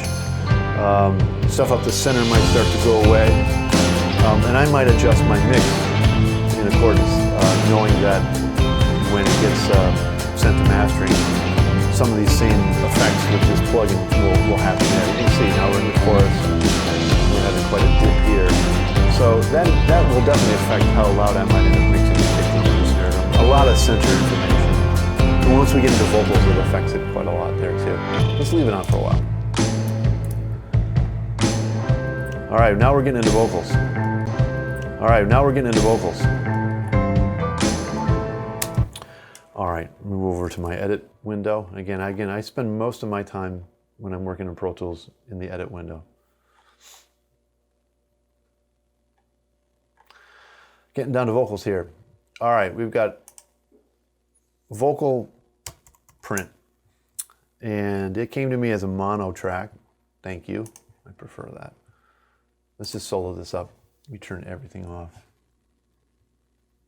Get rid of that, hang on. So we'll just bypass this. Effects and plugins. Just off the coast, the waves are crashing. This is with no effects. Sirens call us to the rocks. It sounds to me like it might have been tuned already. And everywhere the lights are flashing. Maybe we are falling, maybe we should call the whole thing off. There's some distortion in there that I really like. It's very pleasing. This is dangerous, but we need fair amount of compression to my ears. And I keep saying I can't keep playing this game. A lot of times I'll get vocals that have no compression, no EQ, just a mic stuck into a laptop, I swear, and that's fine.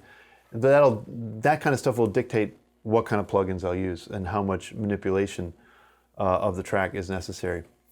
For this song, there's a fair amount of, the vocals are fairly affected already. So I'm looking for ways to complement that, and they're fairly subtle. So I'm using a different group of plugins than I might for a track that has less effect. As you can see here, I've got another filter situation. This time I'm using the McDSP E series EQ, the E606 EQ, and looks like I'm filtering out 182 hertz and below, and I'm also doing a low pass, about 9K, 12 dB at 9K and above. And again, that's mostly to reflect the type of song this is, the genre that it's in. Not a ton of screaming high end on a Motown track. There is a lot of high end in Motown tracks, but it doesn't, to my ears, doesn't seem to reach much above 8 or 9K, including like cymbals, overheads, and vocals. So I'm rolling out, and we'll listen to it bypass and then with it engaged. Just off the coast, the waves are cracked. Just off. Give you a little more than that. Just off the coast, the waves are crashing. Sirens call us to the rocks. Gonna hear it again, bypassed. Just off the coast, the waves are crashing. Okay, now that's a pretty modern sounding recording, and I wanted it to sound more like some of the instrumentation that came before it. So just off the coast, the waves are crashing. Some of that airiness I didn't think was all that necessary. Plus a lot of that, some of that's going to get reintroduced later. So that's why the roll off on the high end. Then we've got a de-esser. This is the Massey de-esser. I've got, I think, 5 or 6 different de-essers to choose from. I never know which one's going to work. If I need a de-esser, I will usually just put a plug-in in and fiddle around, try to find it, find where it works. I wish I could say I knew exactly what de-esser is going to work based on the information I'm listening to, but I don't know. I mean, I'll swear sometimes that, well, that sounds like, 8K or 6K, then that's really SE there. And it'll end up being something way lower, like a 2K, 2000 hertz issue. I don't ever really know for certain. And I think part of it is just how the machinery, the plug-in or the hardware version back in the day, happens to react with that particular track. I love having options because maybe more than any other effect, de-essers, to my ears, in my experience, seem to be more like voodoo. I don't really know exactly how they work. Every time I think I got a good handle on it, I can't get it to work the same way on the next song with a different singer. So I don't really work with presets that much. I just kind of start by cranking around and trying to make a really grotesque or sort of obvious sound, and then dial it in. So let me really quickly save this so we can mess with it. Session folder. So let me just save this really quickly.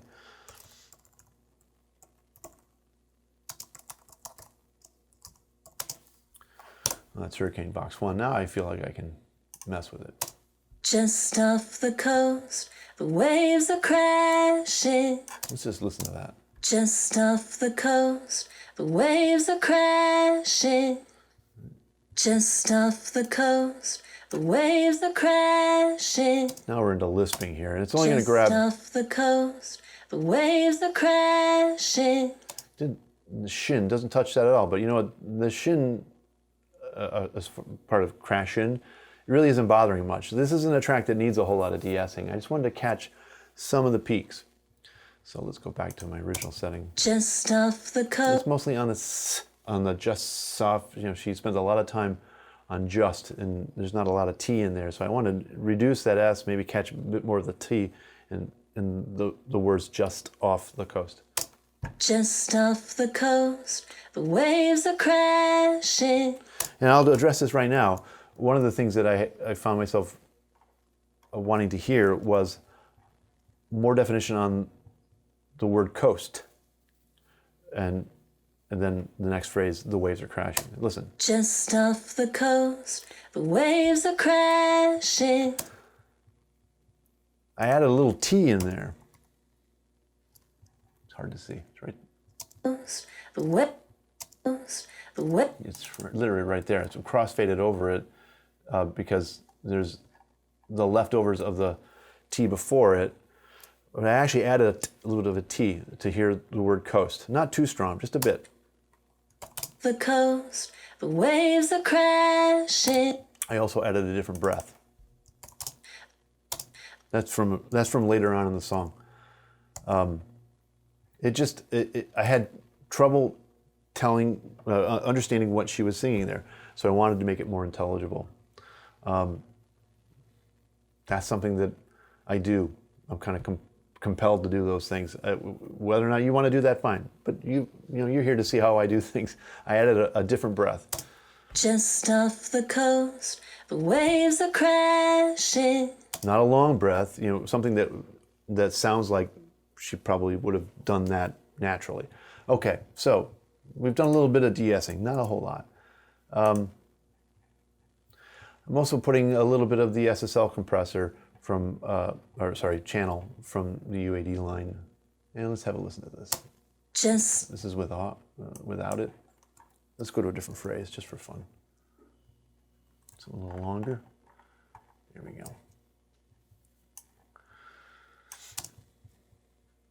This is dangerous, but we need to feel the rush. And I keep saying I can't keep playing this game. Okay, so as you can tell, that's really loud. One of the things I love about SSLs in real life, the physical ones, and even the plug-in versions, the good ones. I don't know that E-Series SSLs were made to be treated gently. They like abuse, and that's the way I've always treated them. I never really had an SSL work the way I thought it should work until I started really twisting knobs. Those things love to have you monkey with the gain, input and output. I crank away on these things. A lot of what is represented as far as with compressors, don't even look at the at the knobs, because you're going to be horrified at what you see. Threshold levels that are out of control, compression, ratios that don't seem to correspond with what other pieces of equipment say. Just use your ears with SSLs. They're bananas, and they always have been. And I've owned a couple of them, real ones. I love them, but I feel their master section and their individual channels sound best. They have a sweet spot, and that's driven pretty hard. You see a lot of red lights on an SSL that I'm working on. You drive them hard, and they do some pretty amazing things. I don't know if that was deliberate or not, but that's the way that a lot of people have seemed to learn to approach them. So even in the plug-in versions, especially the UAD and Waves versions, you can really mangle these things to make them sound good. Looks like I'm running some more high pass. Everything below 120 hertz has been lopped off at whatever slope the E series has. I don't remember anymore. We're doing some compression. The ratio says it's about 8-to-1, 6-to-1. I don't know if it really is. Threshold, I don't know. You turn it up till it sounds good. Hit it hard. Moderate release. Kind of just your typical sort of SSL sound. Not doing any gating. It's not necessary for this kind of track. EQ, I'm not boosting any high frequencies at all. It doesn't really need it. Just a little bit below 1K, an intelligibility thing, and it's well below a de-essing issue, and no low end. So I'm mostly just hitting it for the compression and just to give it that sort of SSL sound. This is dangerous, but we need to feel the rush. And I keep saying I can't keep playing this game, but I keep finding myself inside of the same. Oh, it's kind of cool sounding. I'm finishing it up with another 1176 compressor, maybe just sort of bring back some of the old school sound, a little slower machinery. The electronics aren't quite as snappy as the SSL. It's going to smooth things out a little bit. and give me a little more gain. So let's listen to that. This is dangerous, but we need to feel the rush. Pretty subtle. And I keep saying I can't keep playing this game, but I keep finding myself inside of the same. Has everything bypassed.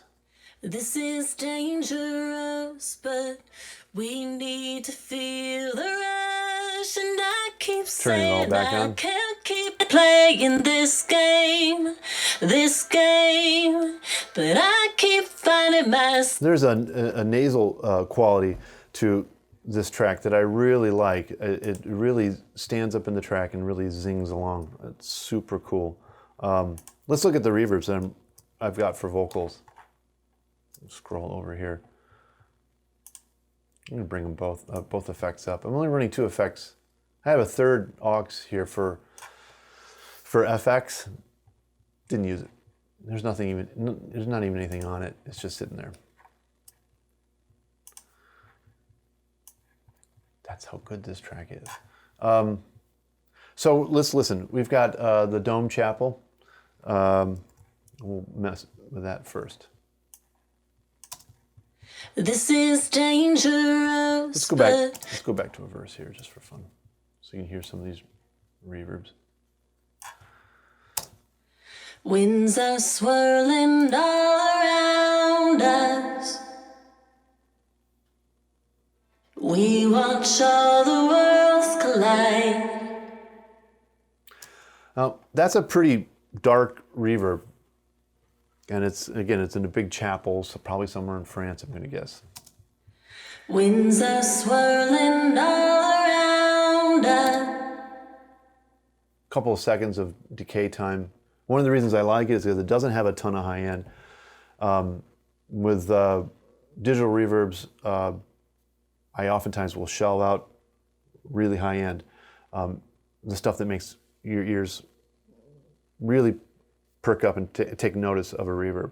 I kind of like to use more reverb than is actually readily apparent. And one of the ways you can get more reverb into a mix and maybe get a little more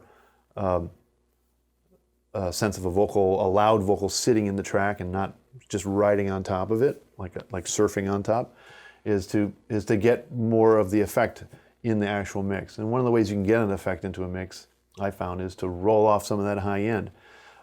Your ears are sort of maybe picking up these high frequencies that are arriving at your ear, before the low end is perhaps, and your brain is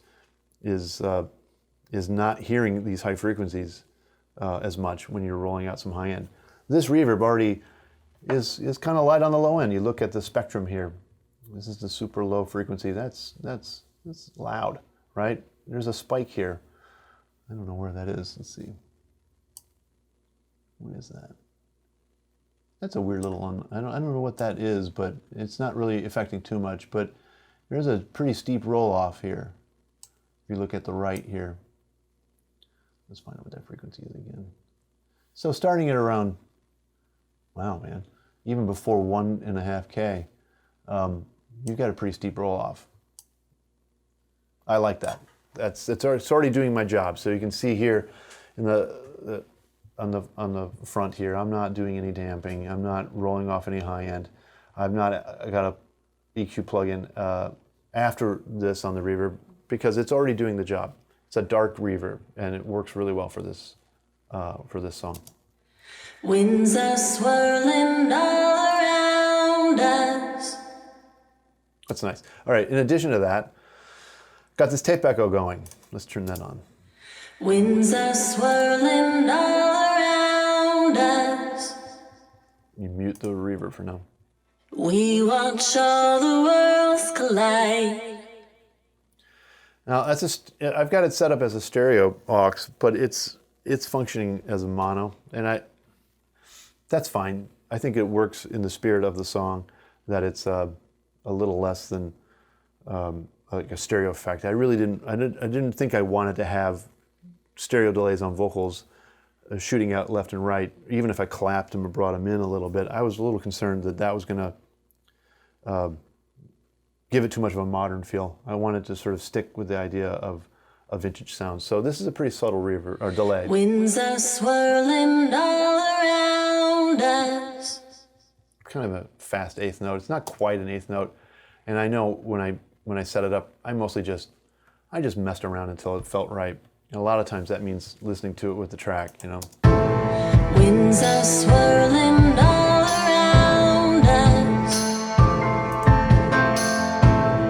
We watch all the worlds collide. Most of the time when you're hearing that, I'm hearing it mostly when we're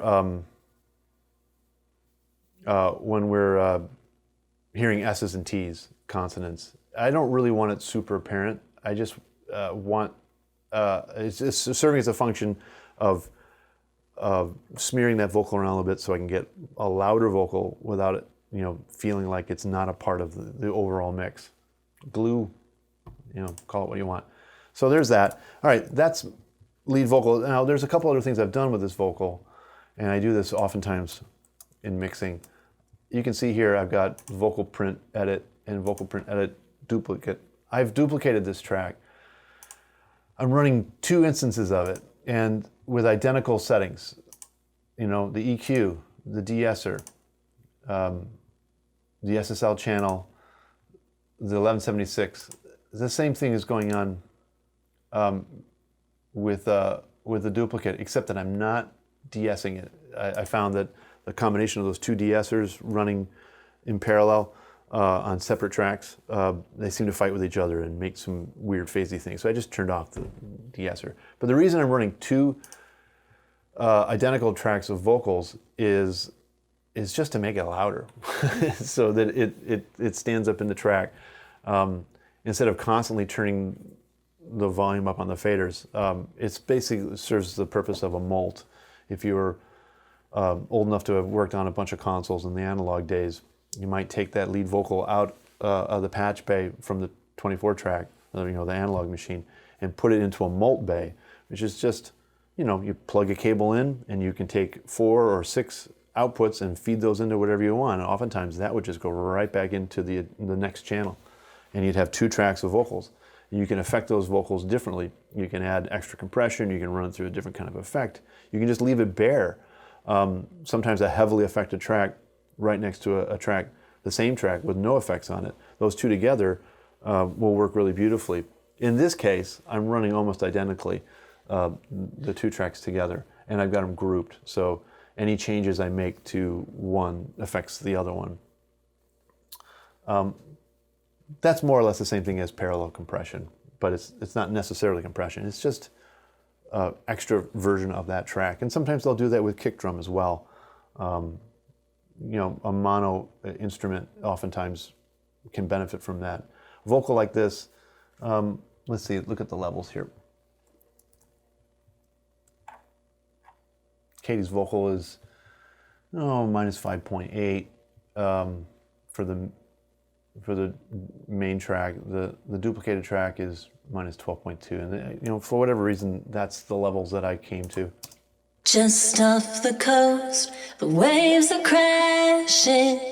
I'm not using the same effect sense. We're running the reverb on the second track, but not the delay. I guess maybe I probably figured out that the delay from one track was more than enough. I didn't want to add extra delay.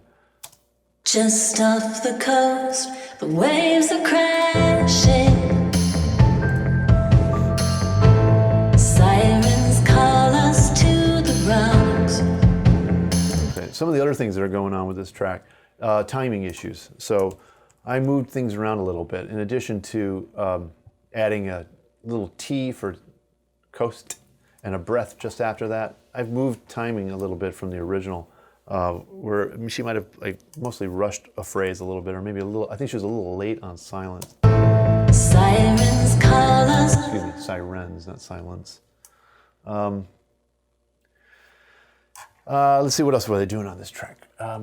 You can see here, nothing going on. Oh, really lovely, well recorded. Timing's great. But we got a thing here during the bridge. Let's take a quick listen to this. Watch all the stars align, light up a warning sign. We can keep it each other warm. Maybe probably just a little bit of a cleanup here. Yeah, you know what I did? I added a breath. So let's quickly listen to that. I'm really getting down to the minutiae here with you guys. I hope you're not bored. Here's the original. Light up a warning sign. We can. You listen to that really quick. Here, we're just going to focus on this section right here. Where's my mouse? Inside, we inside. You can hear where Inside, we. that might be an edit, or it might have been just her catching her breath to then quickly catch a breath. Inside, we. That little Inside, we. With this kind of compression and EQ and processing that I've got going on, I found that to be a distraction. Let me give a little pre-roll here, and you can listen to it with the track. Light up a warning sign. We can keep. That might have been completely natural the way she sang it, but to my ear, that always would pop me out of the mix. So I inserted a breath and cleaned up the tail end of the warning sign, just got rid of it. Light up a warning sign. We can keep. It's a little more relaxed breath. Maybe she had written these lyrics just before she sang them. You never know what you're going to get, but one of my jobs is to make things sound like a record. And I want it to sound natural and relaxed. So here it is with a new breath and cleaned up release. Light up a warning sign. We can keep each other warm. I'm liking that, and I think that it helps that section get by, and you're focusing on the lyrics and the music and the melodies, and not on a technical thing. I don't want people to get hung up on the technique. All right, so additionally, during the breakdown chorus, I cleaned up some pops. 'Cause I keep saying I can't keep playing this game. So it was right in here. It's gone now because I've already cleaned it up. I'm sorry that I didn't save it for later. Well, I'll do this a lot. You expand this, and it's something that you might not have to do unless you have a section where you're just exposed like this. And you can see some jaggedness here, but I essentially went through and redrew this, right? And it does it for both tracks. This game. So, I'm looking for some of this jaggedness here. And again, I've already gone ahead and done that, but essentially this is the same concept. You try to smooth it out. It can be kind of an incredibly powerful thing. This game. I don't do that with every track all the time. I do it when it's exposed and really pulling me out of a mix. This game. It's great. Okay. Let's return ourselves to something that looks like a track. All right. Now, we've gone all the way through lead vocals. We got a bunch of cool stuff with background vocals. This is a song that has a lot of background vocals, mostly sung by one person. His name's Phil. And we even have a printed track of affected vocals, which sounds great, and I wanted to work within that. So let's have a look at what I've done here. I do this a lot with large groups of background vocals. We'll go over to the mix page, mix window, excuse me. And here's Phil and all of his friends. There's many Phils here. If you look here, these are all going through a bus, stereo bus, 23, 24. I've done that for 1, 2, 3. Let's start over here. 1, 2, 3, 4, 5, 6, 7, 8, 9, 10, 12 or 13 tracks here. They're all going through a stereo bus 23 and 24. And that's over here. I've called it my Bvox aux 1. I created a stereo aux, and I placed one of my secret weapons, the McDSP ML400. So it's a multi-band compressor limiter. And it's great. It's great for group vocals, for molted and many molted vocals where you've got, you know, a low vocal, a mid harmony, high harmonies, even higher harmonies, doubles, triples, quadruples, whatever. You can have a mass of vocals. How do you deal with that? You know, you can put individual compressors on there. You can ride the levels and really get into the minutia, especially with digital audio. And I find a lot of that to be time-consuming and doesn't serve the purpose that my ears want. And that purpose is to have these background vocals glued together. And there's lots of multiband compressors out there. But this multi-band dynamic mastering limiter works really well. I've got a preset that I call Seagrass BVox 1, and I've been using some version of this for at least 12 years. I think they used to call it the MC 4000. It's a different series, a different nomenclature, but essentially it's the same thing. And the way I've got this set up is to have the lower frequencies compressed pretty heavy. The compression really basically across all the frequency ranges, low, mid, and high. And I'm boosting the output of the high bands quite a bit, the low end not so much because this is for vocals, and I'm looking to clear out some of that low end with multi-part harmonies. It just does two purposes. It sort of automatically smooths out a lot of variances between many vocals that are supposed to be in a subservient, to the lead vocal role, and it also does a really great job of EQing, but it's a compression-based EQ. So the high frequencies are squashed, but also boosted.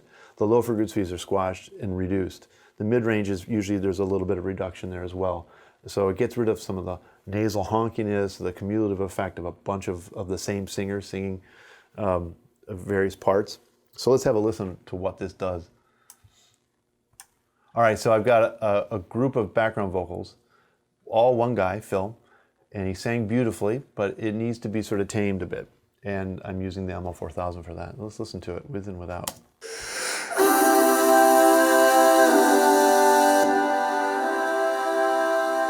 This is bypassed.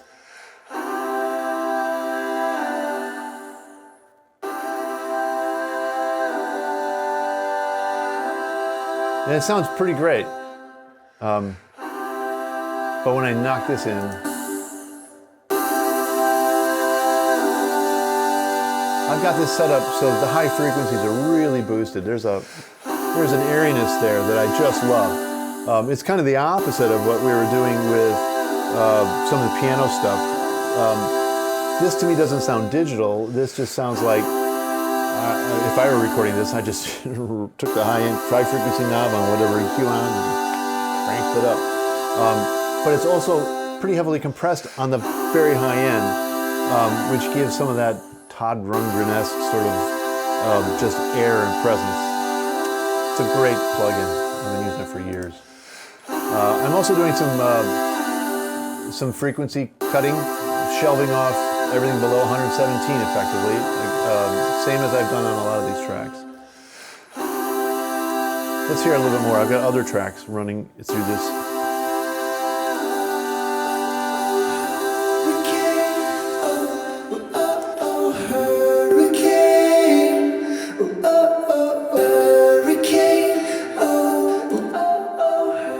This is without any effect.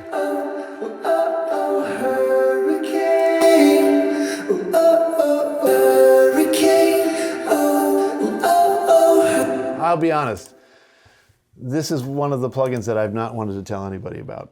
It's like, I really hate letting that one go and letting people know about it. Colin does great work, and this plugin is super powerful. I don't really use it on lead vocals. It's almost, in some ways, like, it's almost too effective for lead vocals. I find that when I put it on a lead vocal, it pushes it over into the pop realm to a place that, again, I'll be really honest, it's just not where I live, as far as work. I don't work with a lot of top 40 artists, And but I think I know how to get there if I needed to, and this plugin would be part of it. But boy, does it work great with background vocals.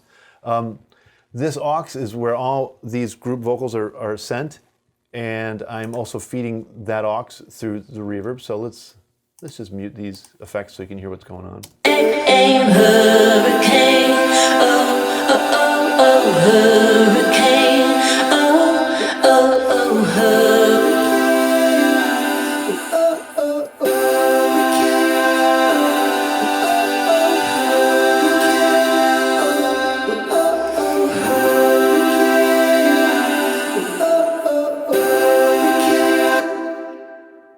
That's a pretty long reverb, but it's not so much of it that it's drowning in it. It's a fairly wet vocal mix. In addition to those background vocals, there's also a doubled chorus vocal, and that's right here. And I keep saying I can't keep playing this game. Man, she sounds like Kate Bush there. Holy smokes. And that's meant as the ultimate compliment. What a beautiful voice. It's a similar chain to the other vocals, and just mixed in underneath. Let's just sort of solo these two vocals up at the chorus. And I keep saying I can't keep playing this game.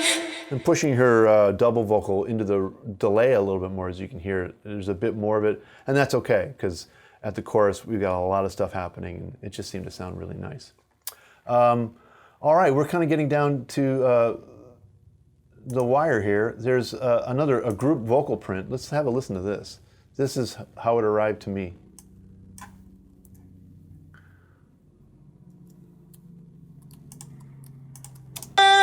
And I keep saying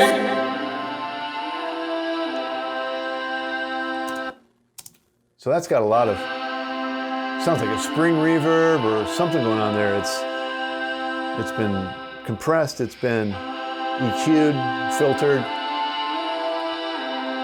So I decided that I want to continue that old school kind of Beach Boys feel by what else? Put a Fairchild on it. So I'm using the UAD Fairchild. I've used real Fairchilds a few times, probably going on 20 plus years ago. I think it was Brendan O'Brien's the last time I used one. And it sounded really, really great.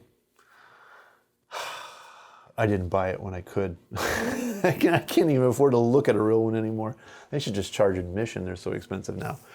Plugins sound pretty great. I don't know if they sound really like the real thing. I haven't A/B'd a real one versus a plugin ever. I don't know if I'm ever going to be in a room that has an active one anymore. They're just so pricey. But this does some pretty neat stuff, and I just wrenched it around till I liked it. I can't even tell you what I did. You know, with these guys, for the way I use them, I just start grabbing stuff.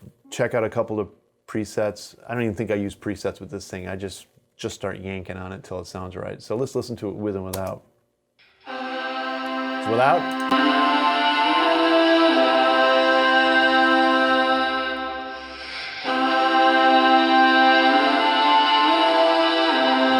You can see the very little motion with the meters. I just kind of like the way it sounds. And the real world Fairchilds, I hardly ever saw them move. That's the way I found them to work right. And again, I'll be honest, I'm not one of those guys that worked under a bunch of great record producers and engineers. I pretty much just hung a sign out front and said, guess what? I'm a record producer now.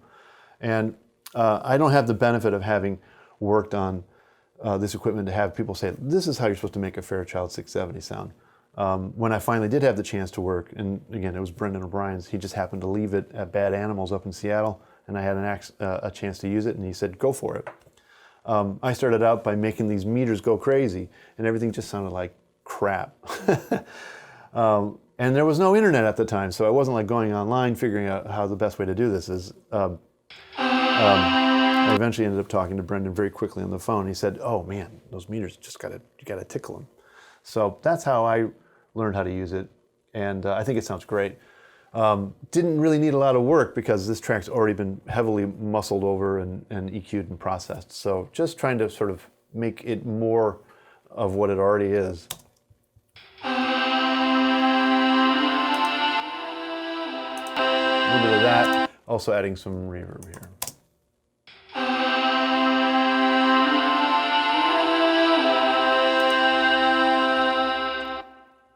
That's not so bad.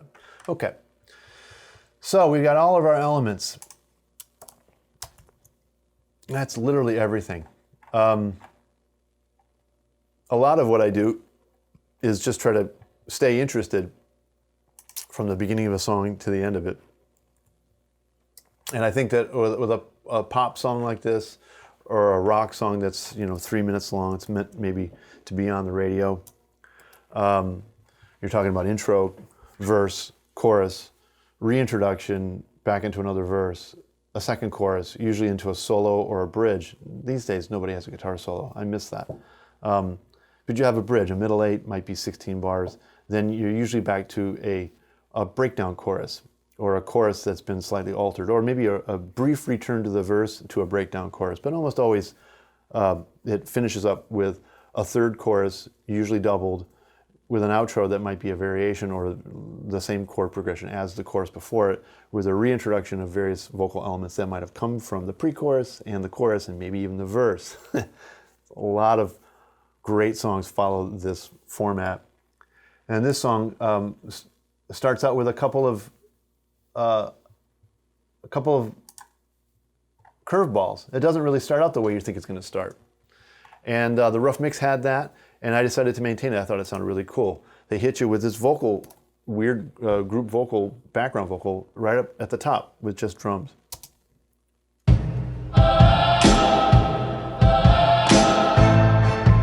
Then you get your strings, the piano and bass. There's that pounding eighth note motif on the piano, and that's kind of leading the way along with the pizzicato strings, Just off or marcato strings, I should say. waves are crashing. I decided to mix the bass really strong Silence here. call us to the It's the only thing front. playing eighth notes. And that bass guitar's got all that great Maybe kick we noise, amp noise, Maybe we should call and the whole. reverb. So cool sounding. To me, that's going to be informing the listener that this is an old school throwback track. That and the beat that goes with it. So let's listen to the verse again.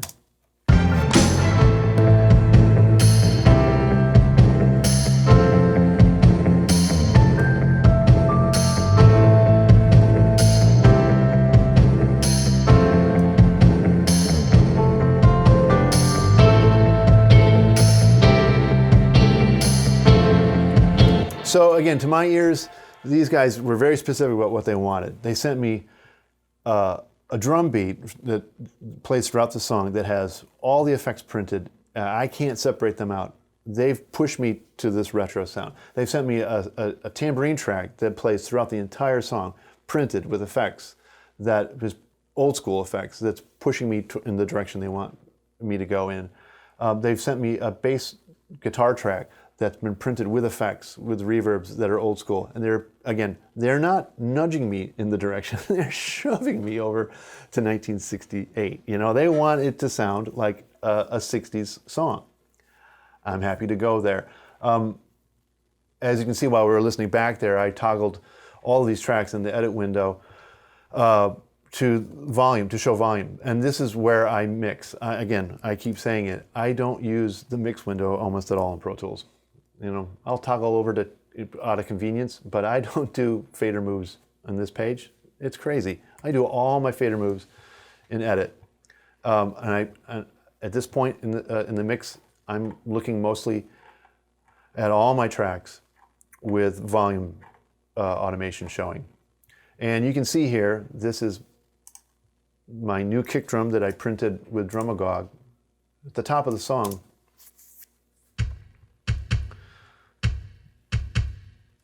let me just turn on the drums here. This track is running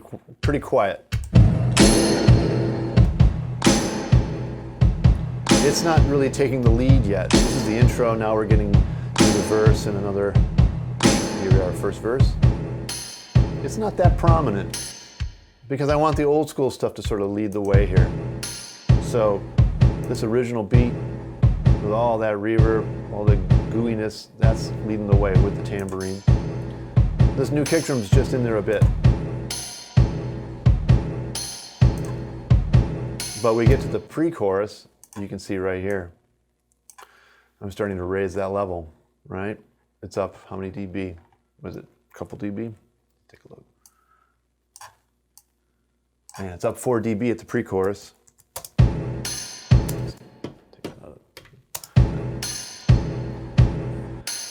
And then, man, does it jump up at the chorus. Jumps up another 4 dB, up to -7.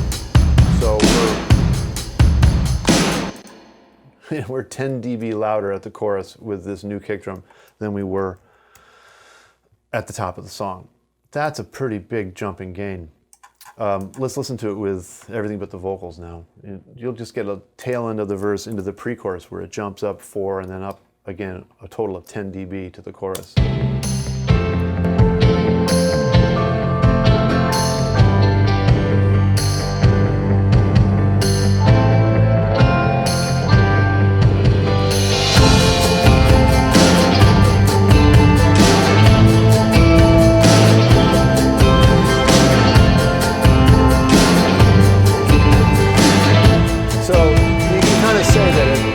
Point of the chorus, it's gone less from a 60s model more to like a modern era. The compressors are all hitting harder at that point because all the drums are raised. In fact, as you'll see later on, everything about this mix is elevated by a couple of dB at the choruses. I do a lot of sculpting on songs like this. So again, this new kick drum, we get back out of that chorus. I'm starting to ease it back down for the re-intro.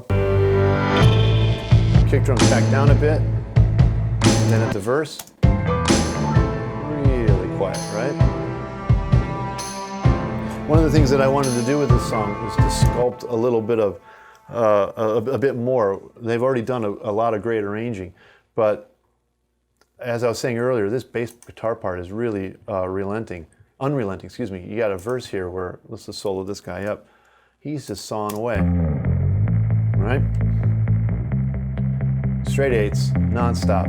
So I thought maybe for variety's sake, at the second verse, when we come back around again, let's maybe drop this bass out. So which is what I've done. I've muted it. You can see here, the waveform view. I've muted this guy. Gone.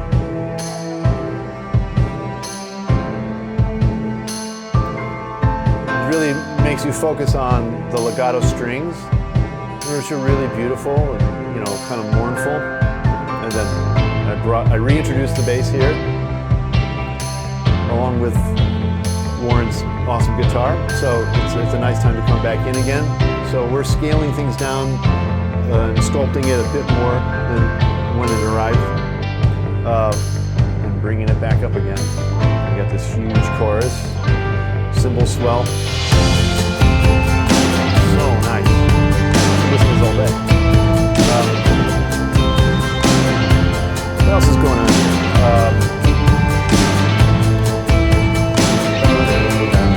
All right, so we've got some. We're going to leave the vocals alone for a little bit. I'll sort of show you what I did with the instruments. So, got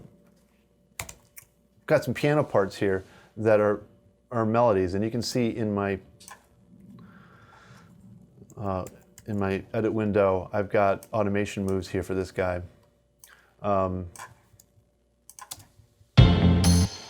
So this is during the first verse. I'm raising up melodies, like these are just counterpoints. Let's put the vocals in for a second here. Right?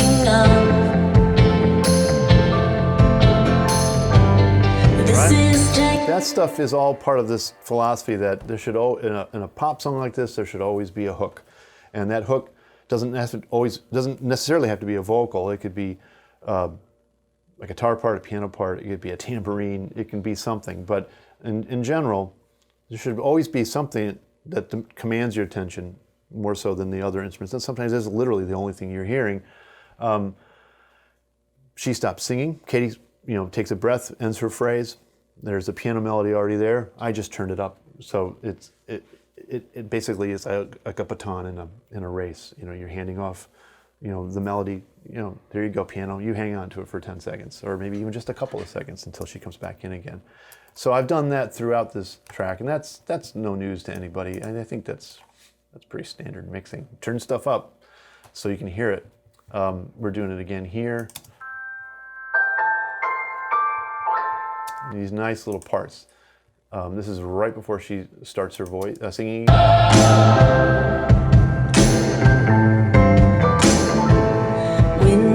It's really pretty because the bass also plays it. It's like a little duet, and then the bass disappears for half a verse.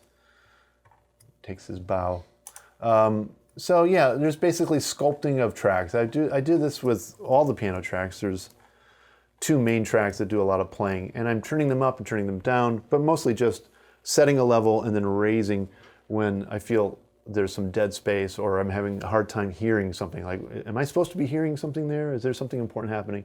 And I go looking around to see who's playing something cool. We've already talked about the acoustic guitars. A lot of this stuff is already set. The acoustic guitars and the mandolins, no level rides at all. Once I found where that group of acoustic instruments worked, it didn't change. And none of the revisions, it just came out of the box, ready to roll.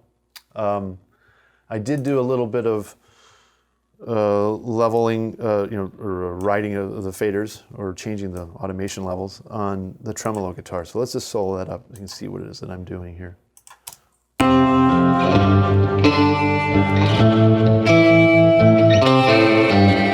So the raise is right on that melody. Let's solo this up and loop it so you can hear what's going on. This is during the chorus.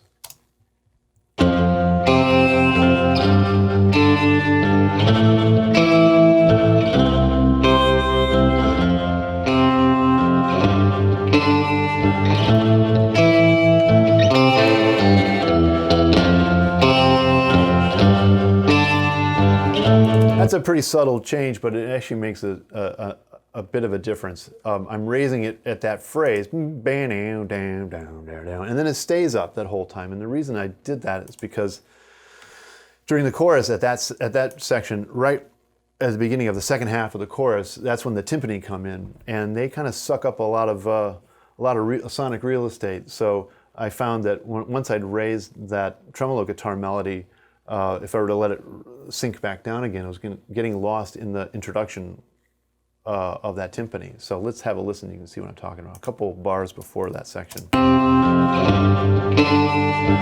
Hang on.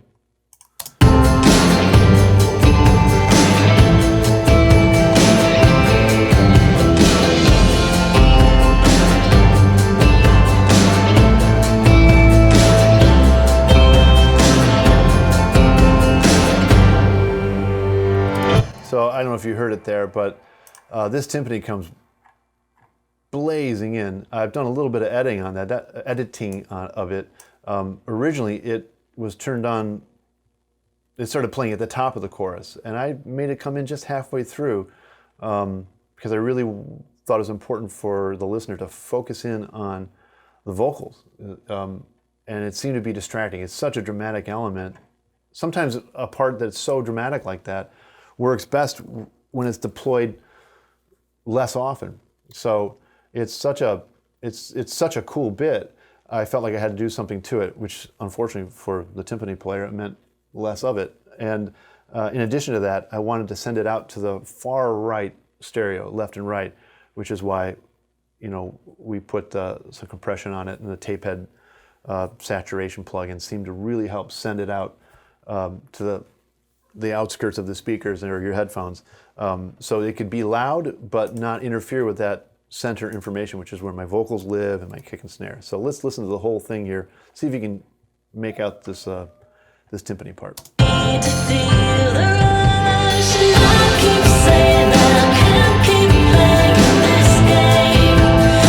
game, I keep finding myself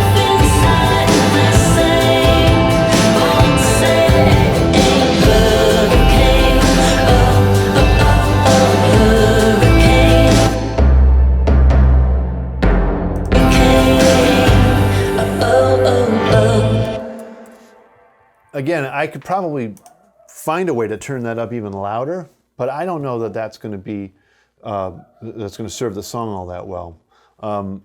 I like where it is. It helps to add excitement and drama, and it's kind of got a menacing quality to it that I really like. But I don't want it to be literally the loudest thing. This is not a, this is not an orchestral band. It's not a lead timpani, band. It just works really, really well where it's at, I think. And even though it's being played half as much as originally was tracked, I think that its impact is greater for being used, a little more strategically. What else we got going here? I left the intro as is. The song had a different ending than what it currently has. So let's get to that now. I haven't heard back from Katey, but this is the kind of thing that I'll do for anybody that sends me a mix. Unless I'm told up front, do not edit, length of anything, just leave it alone. I sort of feel like I'm trying to make the song as effective as possible. So, to that end, I'm going to play the original ending. Let's see here. The song is how many minutes long? The original version is 4 minutes and 34 seconds long, which is a little bit long for a pop song, or it would definitely need a radio edit if it were shooting for radio play. So let's have a quick listen to the original ending of this song.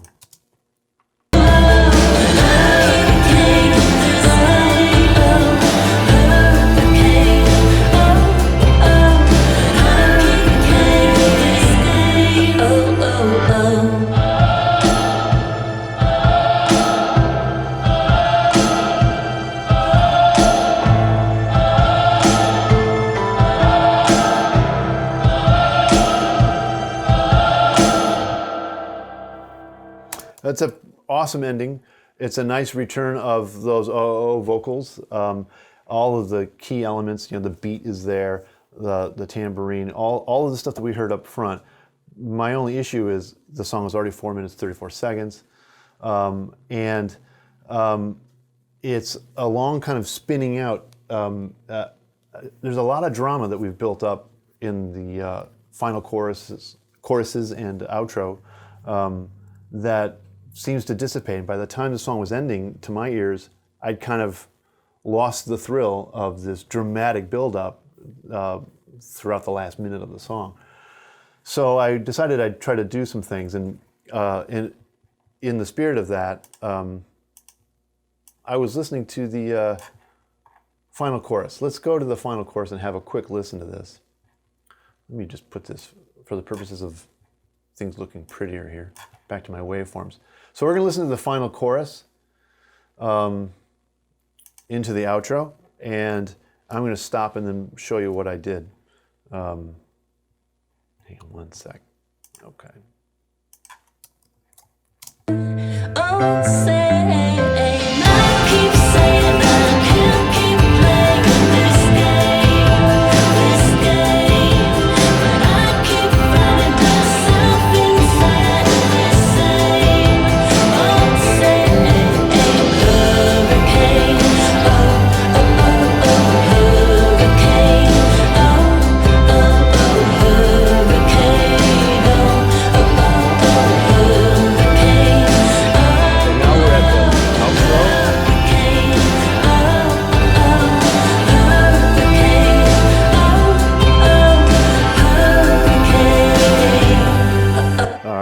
So she's repeating hurricane, which is a great hook. We've heard 8 bars of that at the point that I just stopped it. I was starting to think, man, this chorus melody, I keep na na na na na na na. oh, say, Right here. I keep saying I can't keep playing this game. But I keep saying that I can't, let's listen to this again. Hang on. Oh, say, I keep saying I can't keep playing this game, this I keep saying that I can't keep playing this game the same, right? Doesn't want to play this game anymore, right? I understand that. I love that melody and I love that lyric, and I wanted to hear it again.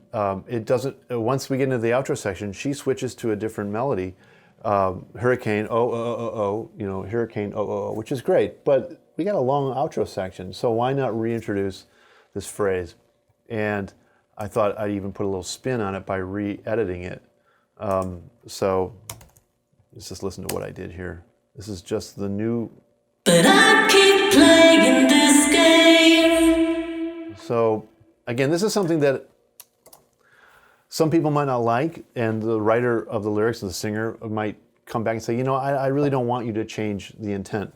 I've created the phrase, but I keep playing this game, which I think works. I like the idea of this this voice that's been affected coming back saying, but I keep playing this game. You know, again, listen to the lyrics, sort of, that's what the song's about, that this frustration this singer's having, the person who the song is about.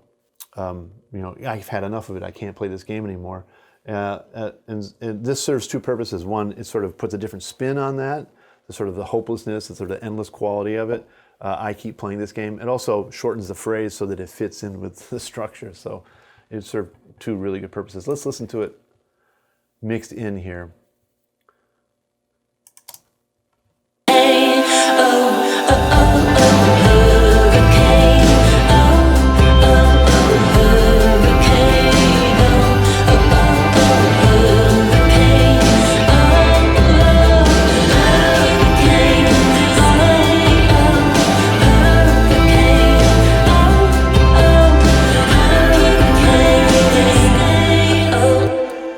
So I really like that. Again, I'm hoping to hear back from everybody that that's awesome and you're a genius. But if it, if the word came back, no, that's not cool, we don't want to hear it. Awesome and you're a genius. I would mute that, and I would never think twice about it, because it's not my song, and it's, in some ways, it's not my place to do that kind of reinterpretation. Happy to acquiesce to that. This is not a battle that I would want to make. If I've learned anything in my years as a record producer, always be respectful of the songwriter and what they're trying to convey. And if they're not feeling it, just don't fight them on that. There's other things to fight. There's other battles to engage. So, but for now, we're leaving that in there. Additionally, this long outro with drums and with this vocal effect, I got rid of it. So check it out, what I've done here.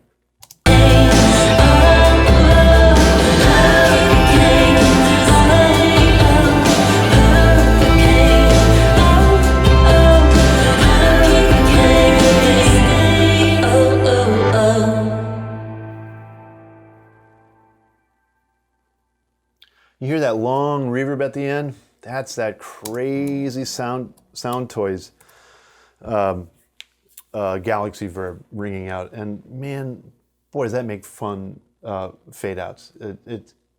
Everything's feeding into it, and you can do some cool stuff with it. But I thought this made for a more dramatic ending. I'm pretty pleased with it. You can see here where I've muted the endings of things. I've gotten rid of that piano part that came back and restated the original melody. I've chopped off the bass. The drums are, you go down here to my master faders, you can see all this stuff here. Let's explode this a bit so you can have a peek. We get to the end of the drums now. Gone, right? Same thing with the guitars.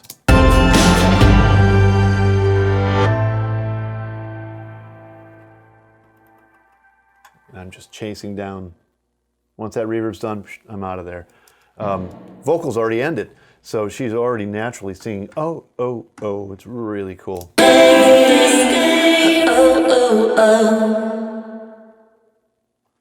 Turned out really well. All right, so now I've got myself a mix. I am going to print it. Here's my setup here, guys. Again, as I've said, I'm taking stereo drums, mono drums, stereo guitars, keyboards and effects, stereo vocals and effects, all going through this 50-60 centerpiece. That's going back out through an Allen Smart compressor and back into Pro Tools.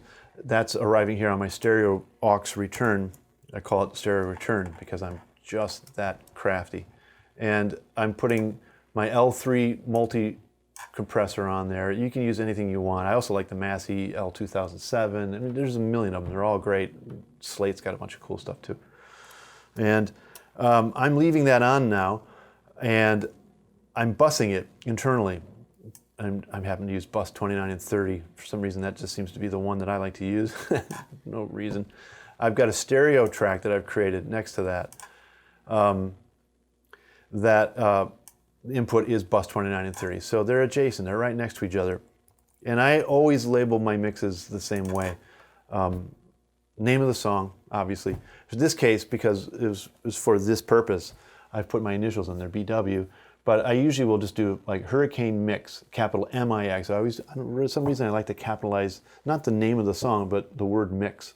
Because oftentimes I'm looking for whether something's a rough mix, or whether it's a TV mix or instrumental mix. I'll capitalize the word mix so that I know when I'm quickly looking through files in a folder, if I'm searching for a mix, that'll pop up, in a quick scan as you're scrolling through things. So, Hurricane, BW, Mix 2, Alt End. These are all things that let me know, and anyone else that might be listening to it, that this has got an alternate ending, this is a finished mix. And then always, always, always, at the end of every mix I ever deliver, I've got the date. And since I'm American, I do it the American way. I start with the month, and then the day. I have worked with other clients who have asked me to do the day first and then the month. That's fine too. It does make sense to go day, month, year. Makes sense. But I'm American, so I tend to do it my way, or the American way, which is to start with the month. So today's the 24th. Yesterday I printed this mix. So 5_23. Why do I do _23 instead of a dot or a dash? I would do a dot.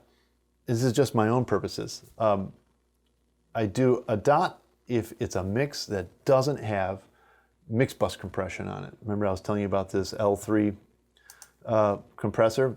This is just my quick way of being able to identify what I'm sending to somebody, or if I'm looking at my Dropbox files, or if somebody at mastering is like, wow, I've got a version of this mix that's really compressed, like nothing else is, and I'll ask them, look at that file. Does it have the numbers at the end? Does it have an underscore instead of a dot? And if they say underscore, I'm like, oops, I accidentally sent you the wrong mix.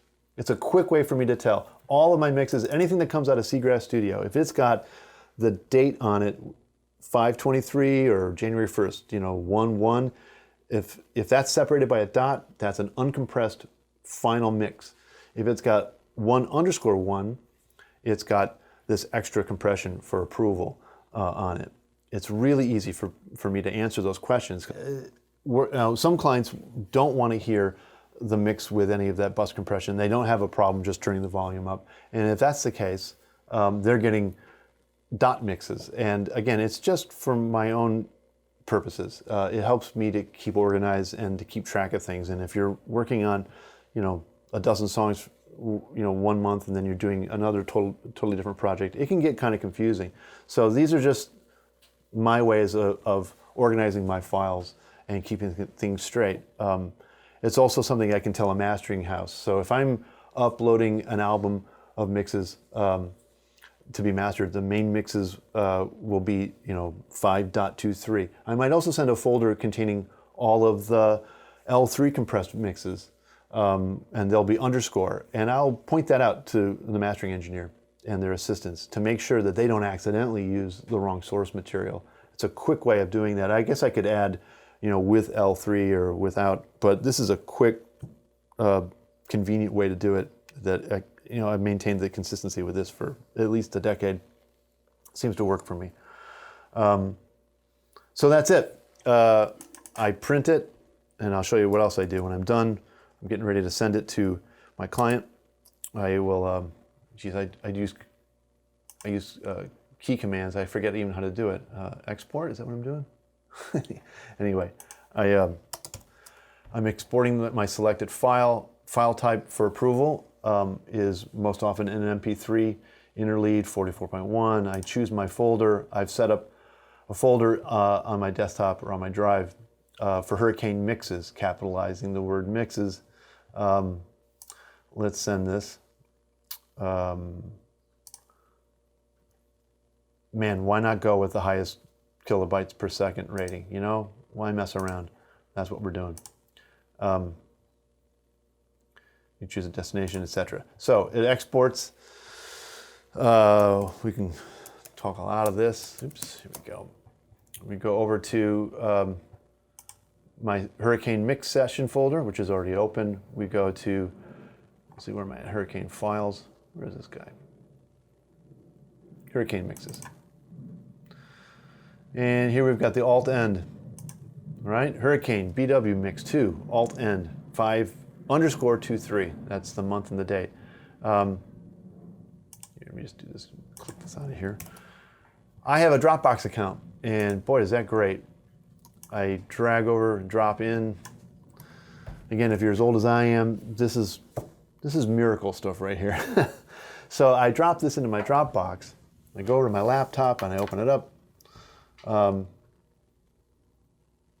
one of the things that I like to do before I send off a mix is listen. I don't even bother putting it onto a USB drive anymore. I just send it to all my devices. I've got a chance to listen to that mix off my laptop just to make sure it sounds good. I do a quick look. I don't even bother putting it into iTunes. Just listen to it right here with quick look. Watch it not play. It's amazing.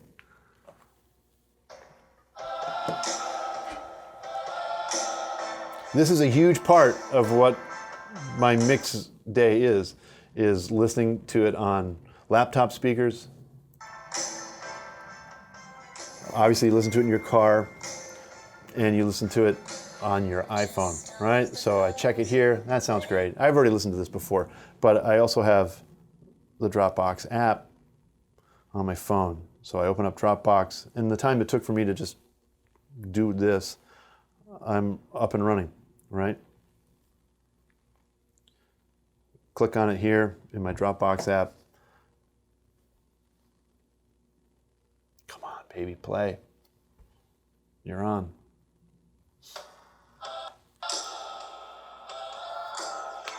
This is really important to somebody like me. I'm getting across all my devices in a matter of 90 seconds, you know? I can turn my earbuds on and listen to it, plug them in, or I've got wireless ones, Bluetooth ones. I can Bluetooth this now to a variety of little speakers that my kids have or I have in the house. I plug this into my car on the driveway. I'm hearing it without having to burn a CD. It's got a low impact on the environment if you care about that stuff. Everybody in the room, I mean, this is now, I can email this link or just send this, send the MP3 in email to my clients. Warren was checking this mix out yesterday, was listening back to it before I'd even finished composing the email asking him what he thought of it. He was already sending me a text like, sounds great, you know. This is really important to be able to listen to this right now in real time. I can make changes to this before I've even closed the session. Like, kick drum's nice and strong, but not overwhelming it.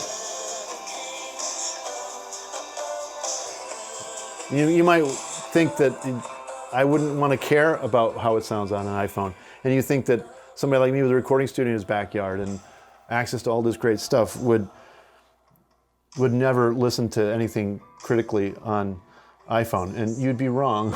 I spend so much of my time listening to so much stuff.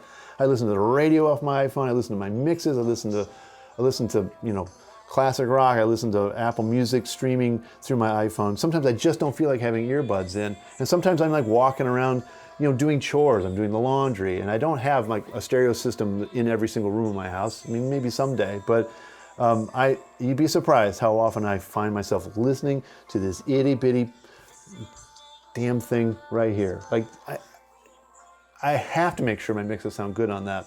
It's part of the reason why I also put that fake stereo bus compression on, because it helps me understand what this is going to sound like ultimately. And I guess that's kind of it. I mean, you've basically seen my soup to nuts version of mixing a song. And man, I hope it was useful. And thanks again to Warren for inviting me to take part in this. Thanks for checking it out. And man, let us know if you've got any comments. Thanks a ton.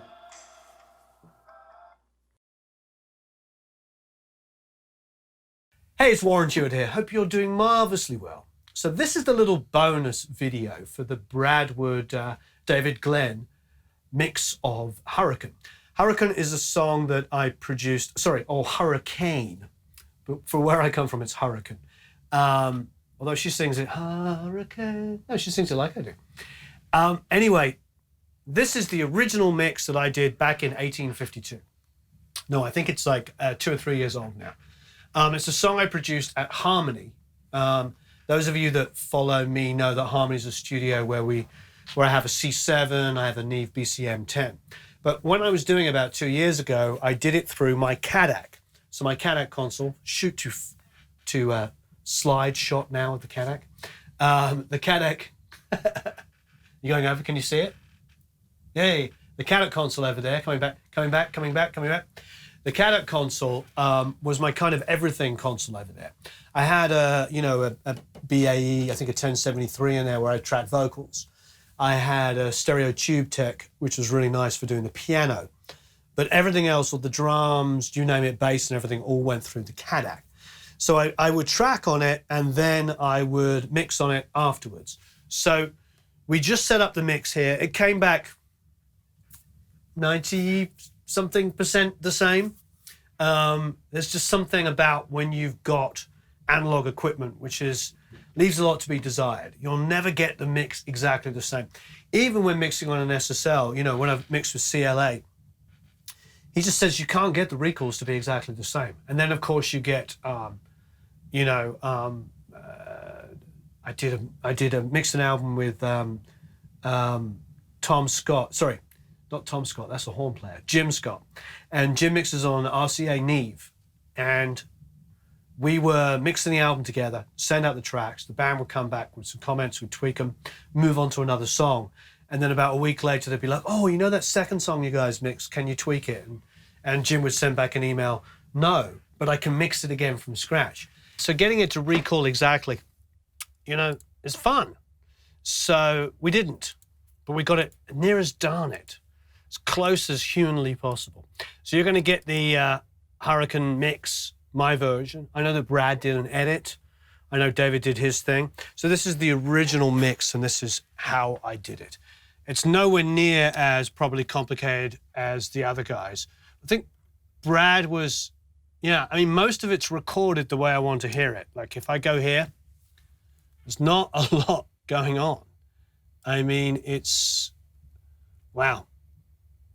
It's going to be the simplest mix breakdown I've done in a long, long time. I mean, there's no EQ on the console, and it's recorded the way I want to hear it. Old school. So let's go through one at a time. So, yeah, it's crazy listening. I mean, here's the bass solid.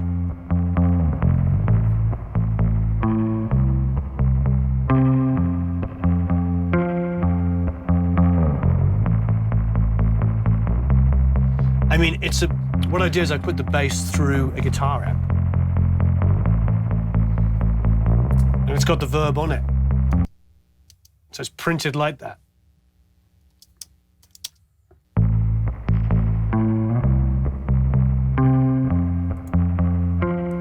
Now it's a bass print. There was a DI before I reamped it above, but yeah. I put a little pod farm on it. Had some fun with it, put it through an amp, put some reverb on it. So anyway, so basically let's go down from the top. The first thing we've got here is the main beat. you know, it's a complete rip-off of any Motown song you can think of. We've all done it. So I've got max bass on it. Take that off.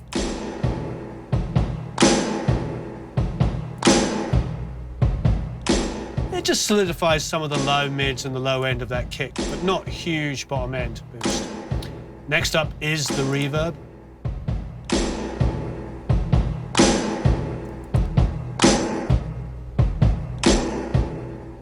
So there is some verb already printed on the loop itself, but that's just adding a little bit more. And then there's an L1 over it. L1 back on. It's just controlling, if anything, it's helping the ambience come up a little bit.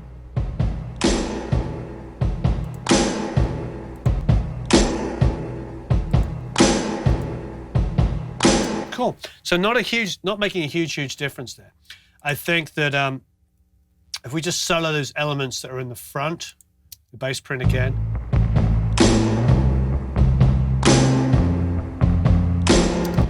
Let's add the piano. In fact, let's just solo the piano on its own here. The full chords are quite straightforward.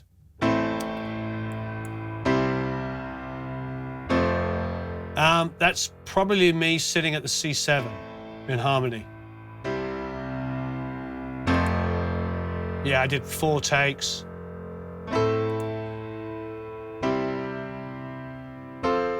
As you can see, it's pretty sloppy. It's in and out of time. I think Brad on his one actually edited me a little tighter. It's very nice of him. There's a twiddly one. Printed it with the effects together.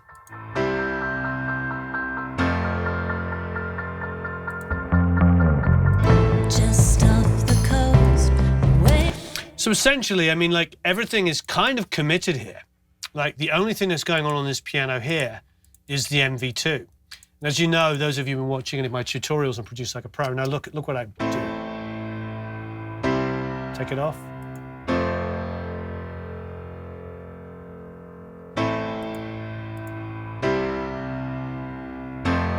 It just helps push up the under volume. Does that make sense?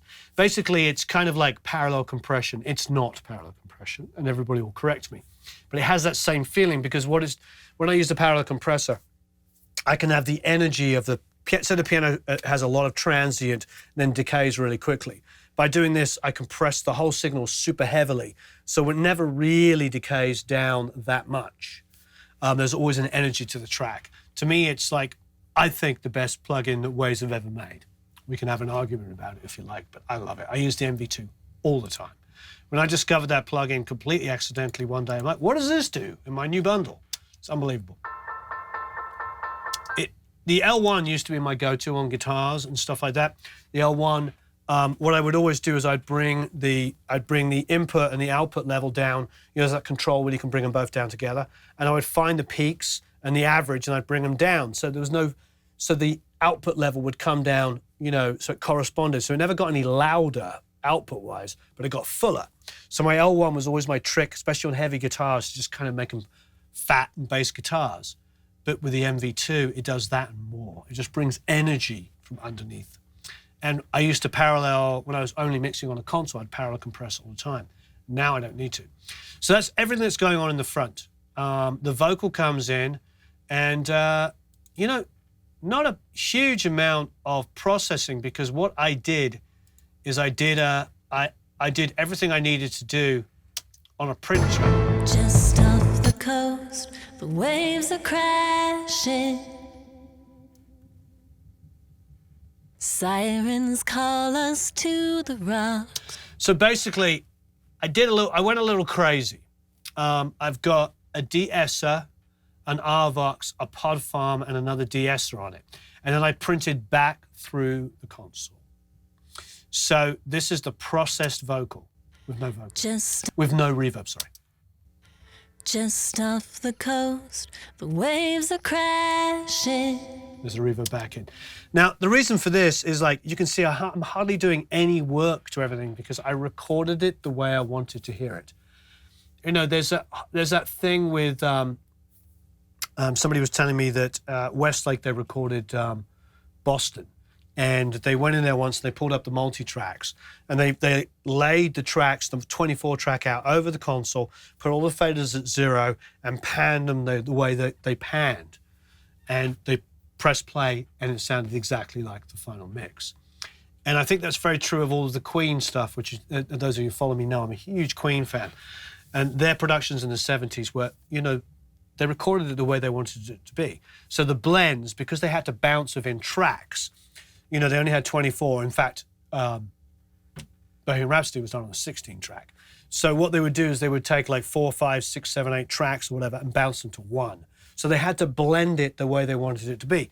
It didn't have independent control over 130, 40, 50, 60 tracks like we do. They would have to take those 8 tracks and bounce them to one track. So if they wanted the blend to be a certain way, that's the way they would do it. So on this track, because I'm trying to make it sound like it's a Motown song, it's a Stax song, it's a whatever Atlantic track, I committed a lot. So I put Pod Farm, which I don't even know if you can buy anymore. I don't even know if I have it. Could not be activated because not associated. Oh, let's have a look. Let's see if I can even activate this. I don't even know if I have it anymore. Oh, there's Pod Farm. Okay, so I do. So let's have a listen. Not authorized or connected. Okay. So it looks like I probably don't even have the iLock for it anymore. Just off the coast, the waves are crashing. So it looks like I've got, you know, I don't know if they still make this, but the thing I will say about Pod Farm is it was pretty unique.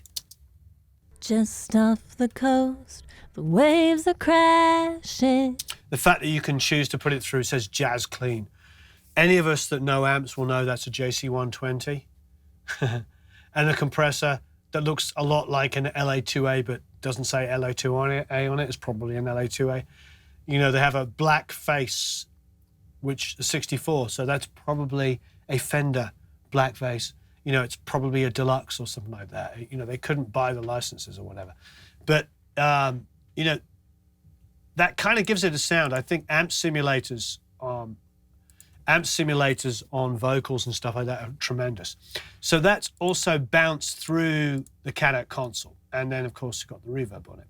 So let's have a listen to what verb we've got. Just off the coast, the waves are crashing. So a combination of things. Just off the coast, the waves are crashing. Here we have a nearly 3-second Renaissance reverberator, the Waves. I'm a big fan of it. I've been using it for years, so I know how to get the sounds I want. There's 2 here. This one's at 2 seconds. They're both playing back. I've got Echo Boy, the distressed setting here. It's set to the BPM of the song. So I've got one side is the ping is at a 16th note, and the pong is at an 8th.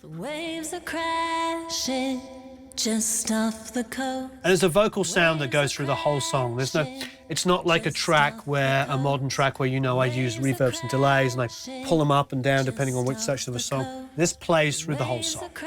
You know, this is committed and recorded and mixed in a way that would have been done back in the 50s or 60s.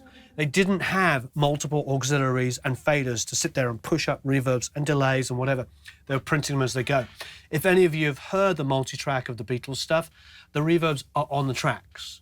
If you've heard the Freddie Mercury, David Bowie, Under Pressure, the reverbs are on the tracks. There is no, like, oh, you know, let's pull up the lexicon, blah, de, blah, blah. Let's turn up the plate. No, they committed because they had a limited amount of tracks. Even for the Bowie Queen stuff, you're probably looking at a 24 track. If you're lucky, sometimes 2 24 tracks. When I was a kid, 24 tracks was a lot. Now it's like nothing for a song, you know. So, those are the basic effects there. So it's two reverbs and 1 delay, and it's the consistent level throughout the whole song.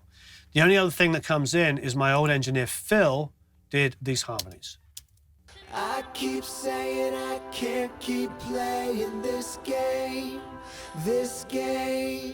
But I keep finding myself inside of the same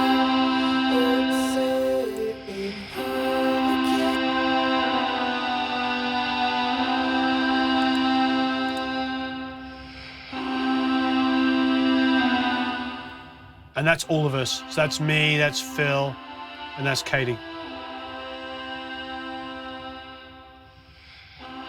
We printed it with a lot of effects on it. And then there is a group reverb here.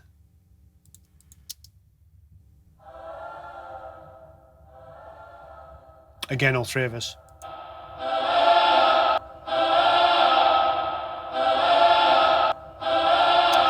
So the effects on Phil's vocal as it is on its own. Keep playing this game. It's very tuned. I can hear the tuning. I keep finding myself inside of the same old same. So the BV bus has a de-esser on it. Hurricane.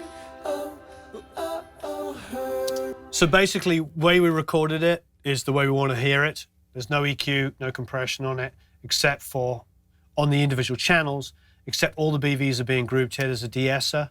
I keep saying I can't keep. You can see it doing some work there. There's an R channel, which is just boosting the top end after the de-esser. So after we've controlled the S's, the T's, and all the stuff that we don't want, we're putting some air over it. Those of you that watched any of my other videos, when I do a lot of work on the vocals, you'll notice I don't always do a lot of work. Sometimes I do little, sometimes I process during recording like I have here. There's no rules. But one thing I will do is I'll DS, EQ, DS, EQ.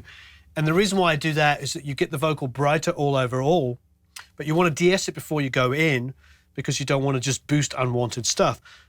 But after you've boosted, you're obviously going to bring up the S's, so I put another de-esser afterwards, and that's what's going on here.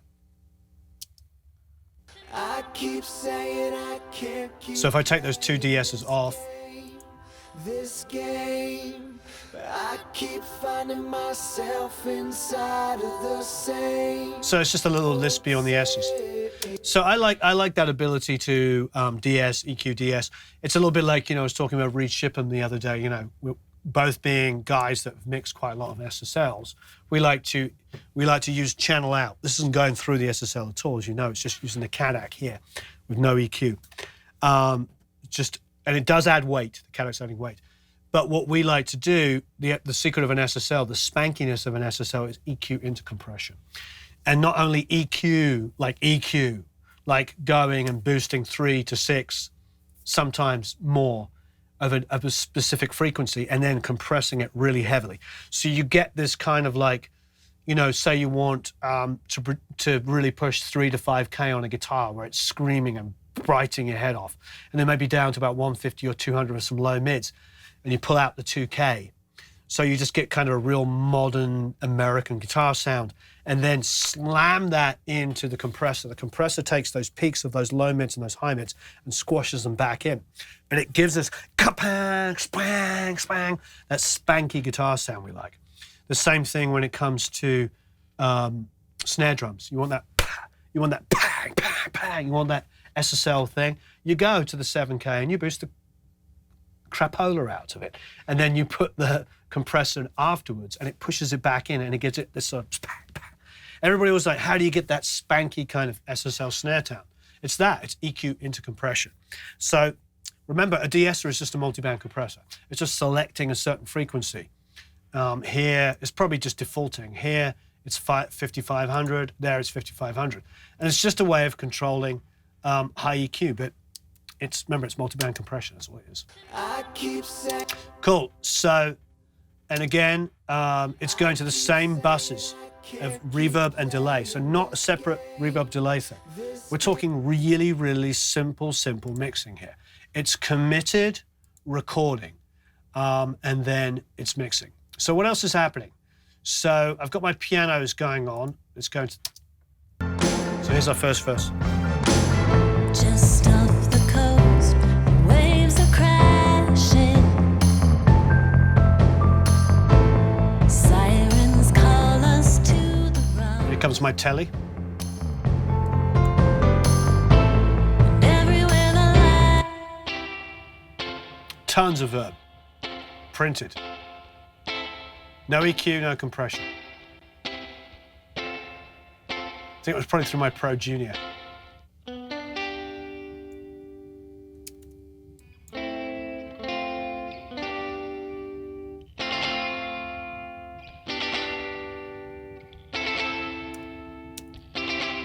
So like a tiny little bratty little crappy sound. Love it.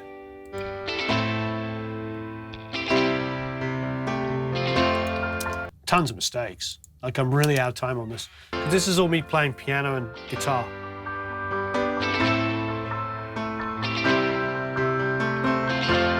I consider myself a decent guitar player, but not a great piano player. So you can see what's going on there, but there's a real layer of things. Again, no EQ, no compression. Here's my 2 acoustics.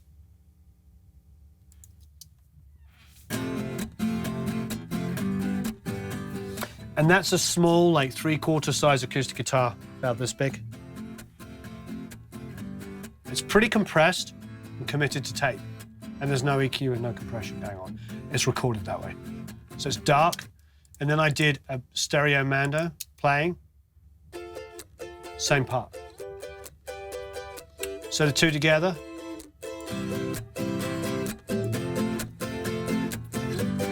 And it was just my way of moving the song along. Here's the drum print. So that adds to the beat. Again, no EQ compression. Add the bass.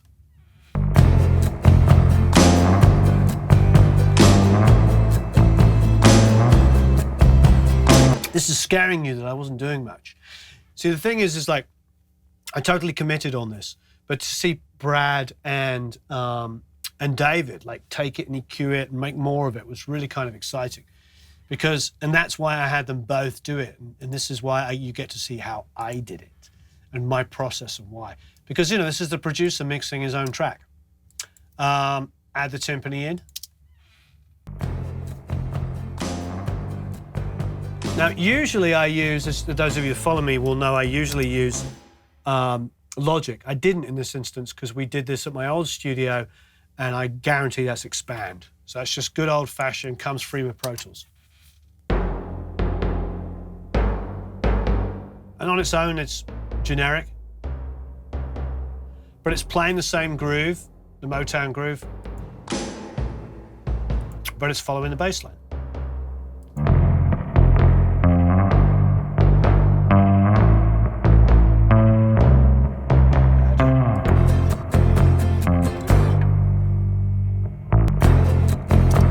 I don't know what the ook is.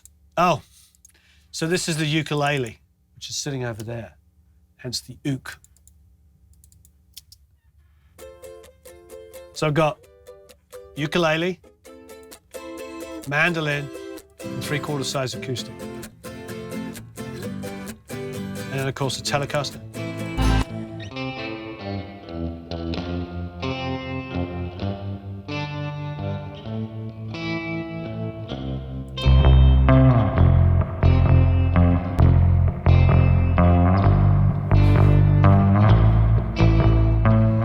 So I just go for my full kind of Motown thing.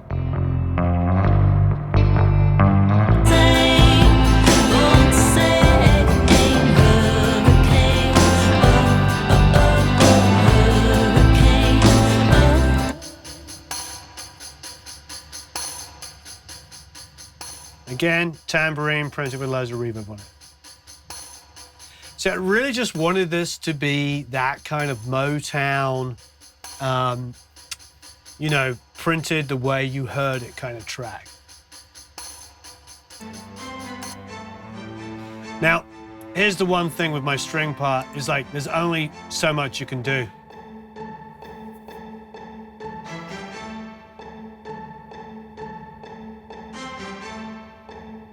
It's always going to sound a little fake.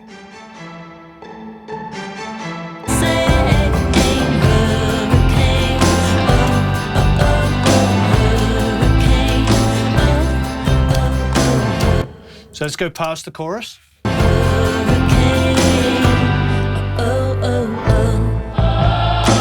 So that's the only kind of modern tinge, is I've got the backwards piano there.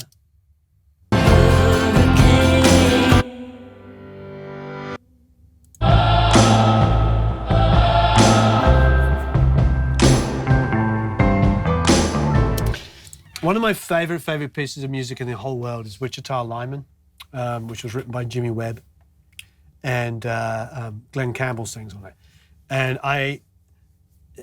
there is, Glenn plays a 6-string bass, and he plays a down down down down down down down down. You know, he plays the melody as the solo. That honestly is the inspiration for the bass tone with the reverb.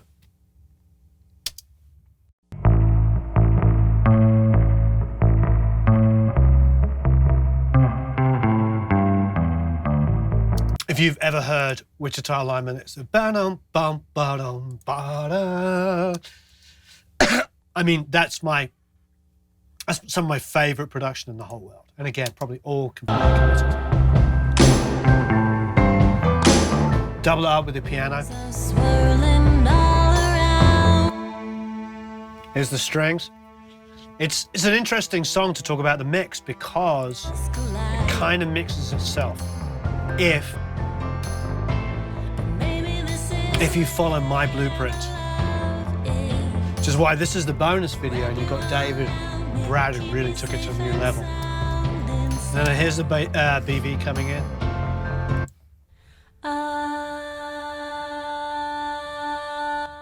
It's Katey.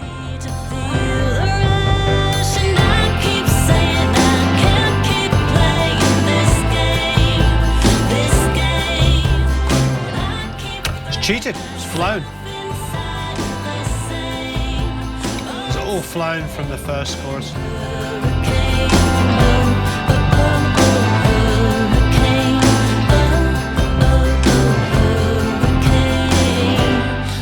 There's a bigger section on the group vocals.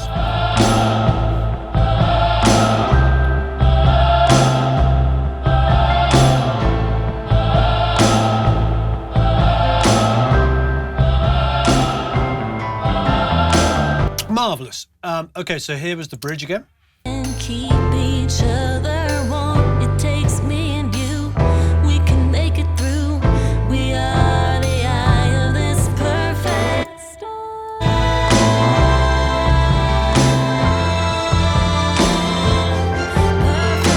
I think that's a manufactured with Melodyne harmony. Sorry, Katey. We are the eye of this perfect storm. I mean, we did it in, I don't use Melodyne, that was done in auto-tune, but we created the harmony when we came to mix. Get to it. We are the eye of this perfect storm.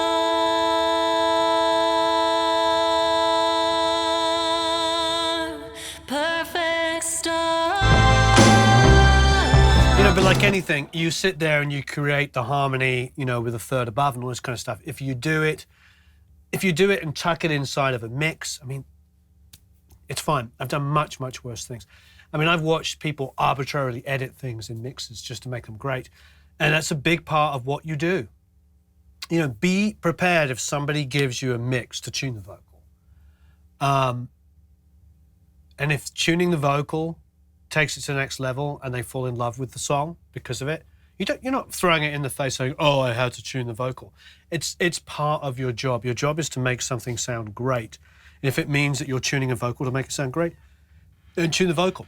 And obviously this is my production, so I can do whatever I like, but I wanted that to be a harmony. She didn't sing it, she'd already left, so I did it afterwards. It's perfect.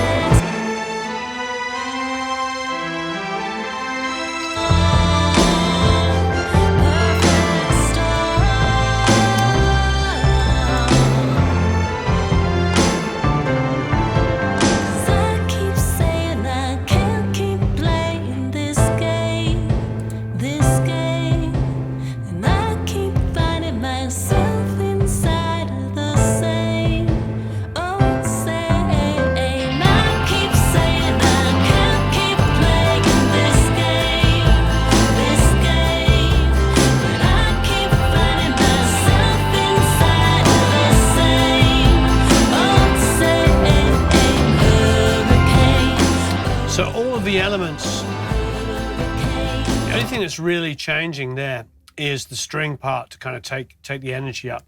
Otherwise, it's copying and pasting all of the same guitars and everything from the other sections. Obviously, the vocal energy comes up as well. There's a vocal double, which is also processed. saying I can't keep playing this game,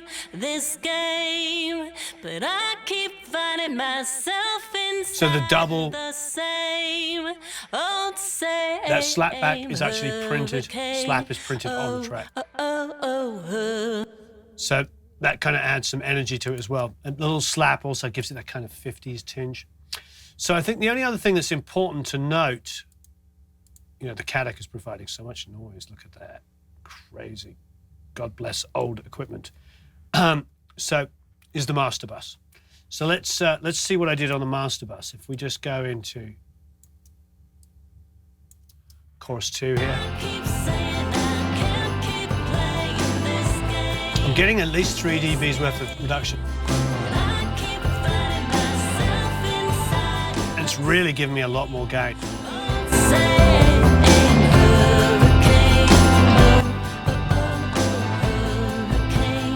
I'm doing quite a lot. 3 dBs worth of reduction and a lot of output.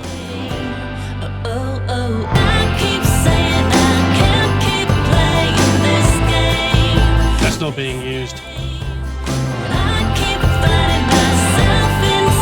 Nothing's going on there at all.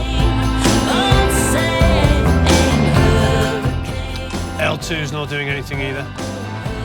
It's just there in case we need it.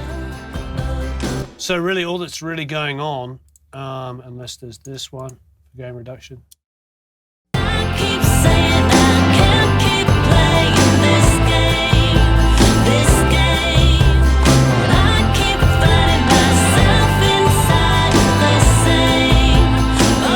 Yeah, I mean, that one wasn't engaged, but basically it's really doing nothing. Those of you that watch my other videos will know that I have a ton of API stuff. I have the graphics, I have 550As, 550Bs, 560s, love them all, but I don't have a 2500 compressor. I don't have the hardware, the 252 or whatever it is. I Vintage King 15 years ago, maybe even longer, lent me a stereo one to try. And I tried using it on mixes. I just found like it folded in my mix and made it sound small. So I ended up liking it and using it on a drum bus, but not the main drum bus, on a parallel drum bus, and crushed it. I will say, and I respect Paul Wolf a lot because Paul Wolf is a great guy and he owned API for the longest time. And he said, and I trust him, that the Waves API stuff doesn't sound like the real API. However, in this instance, I'm happy that it doesn't. I feel like the 2500 is a better software compressor than the hardware version. I get to use it on the stereo mix and it doesn't fold the edges in as much as the real one did for me. So I really like it. You know, there's a lot of to and from when it comes to the Waves stuff. I actually really enjoy Waves plugins. I use them a lot. They've never given them to me for free and I'm not endorsed. I don't have the latest and greatest, but I do find that for surgical work, it does great stuff. I'm yet to use the UAD API stuff. I'm sure it's probably great. So the mix there is pretty darn straightforward. This is a short one because there's not a lot going to it, because my original mix was, you know, was printing things the way I wanted to hear them. And that was the pretense of this whole mix, this whole recording was for me, was to decide the sonics and how I wanted it to sound and then record it specifically. It's a very simple production.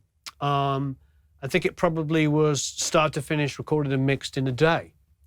I don't think I revisited it after I recorded and mixed it.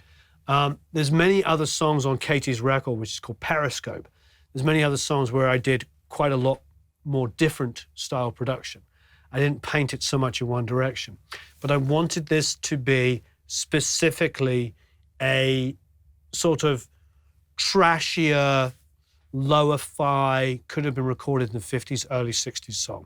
I don't want to say lo-fi, but I think that, you know, we were also at that time restricted by the amount of tracks you could do, so there was lots of bouncing. So I wanted things to sound committed and bounced.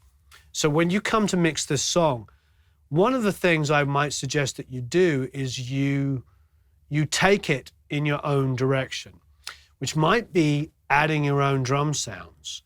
This would be a fun one to really kind of experiment and do additional production stuff on, as well as mixing. That's for me. I think that both Brad and David did something really unique and did a great, great sound. But at the same time, knowing that I know the song and how I recorded it, it might be kind of fun to do some additional stuff and have. And the great thing about this, and I know, is that you have a free license to do whatever you want. As long as you always name check, you know, the artist and credit the artist, you can use this and mix it any way you want, and you can use it to, you know, grow your own portfolio, to use it to, you know, to say it's a warranty of production. You know, it's engineered by Phil Allen. Phil Allen won a Grammy for Adele. I mean, this is good stuff. Phil's very talented. He also sang the backgrounds with me doing the harmonies with Katey and the other stuff, but he's very talented and brought a lot to this track as well. So it's a good one to use for your resume. I highly recommend it. But, you know, that's basically the song. All the dynamics here are natural. They came from the production itself introducing, you know, more dynamics to the track. There's an instrumental, there's a TV, and there's a vocal up. It was mixed initially on, 3 years ago. Song was done 3 years ago now. So, you know, it's a great, great song. We've had it cut now a few times for different stuff. It's being used in commercials, and it's coming out in an app. It's getting used quite a lot. So anyway, thank you ever so much for watching. I hope you enjoy it. I hope you enjoy this little addendum to the other guys' very detailed breakdown. As you can see, my mix was not as detailed because I was recording it the way I wanted to hear it. But that's why we have mixers, because mixers will take it to a new level and add other stuff to it. Brad's mix in particular had a lot of really powerful bottom end that I didn't have. And David's made it even more pop. So I think I did what I wanted. And as the producer, quite often that's what you'll do, and that's what you should be doing. That's what you should do. That's what you're paid to do, is to take it in the direction you want. But then the mixers can then add their own little spice and everything on top. So thank you ever so much for watching. I hope this sort of added a little bit more producer's depth to the mix itself, and have fun and have a marvelous time, you know, mixing and recording and adding any other extra elements that you want to it. So I'll speak to you again soon.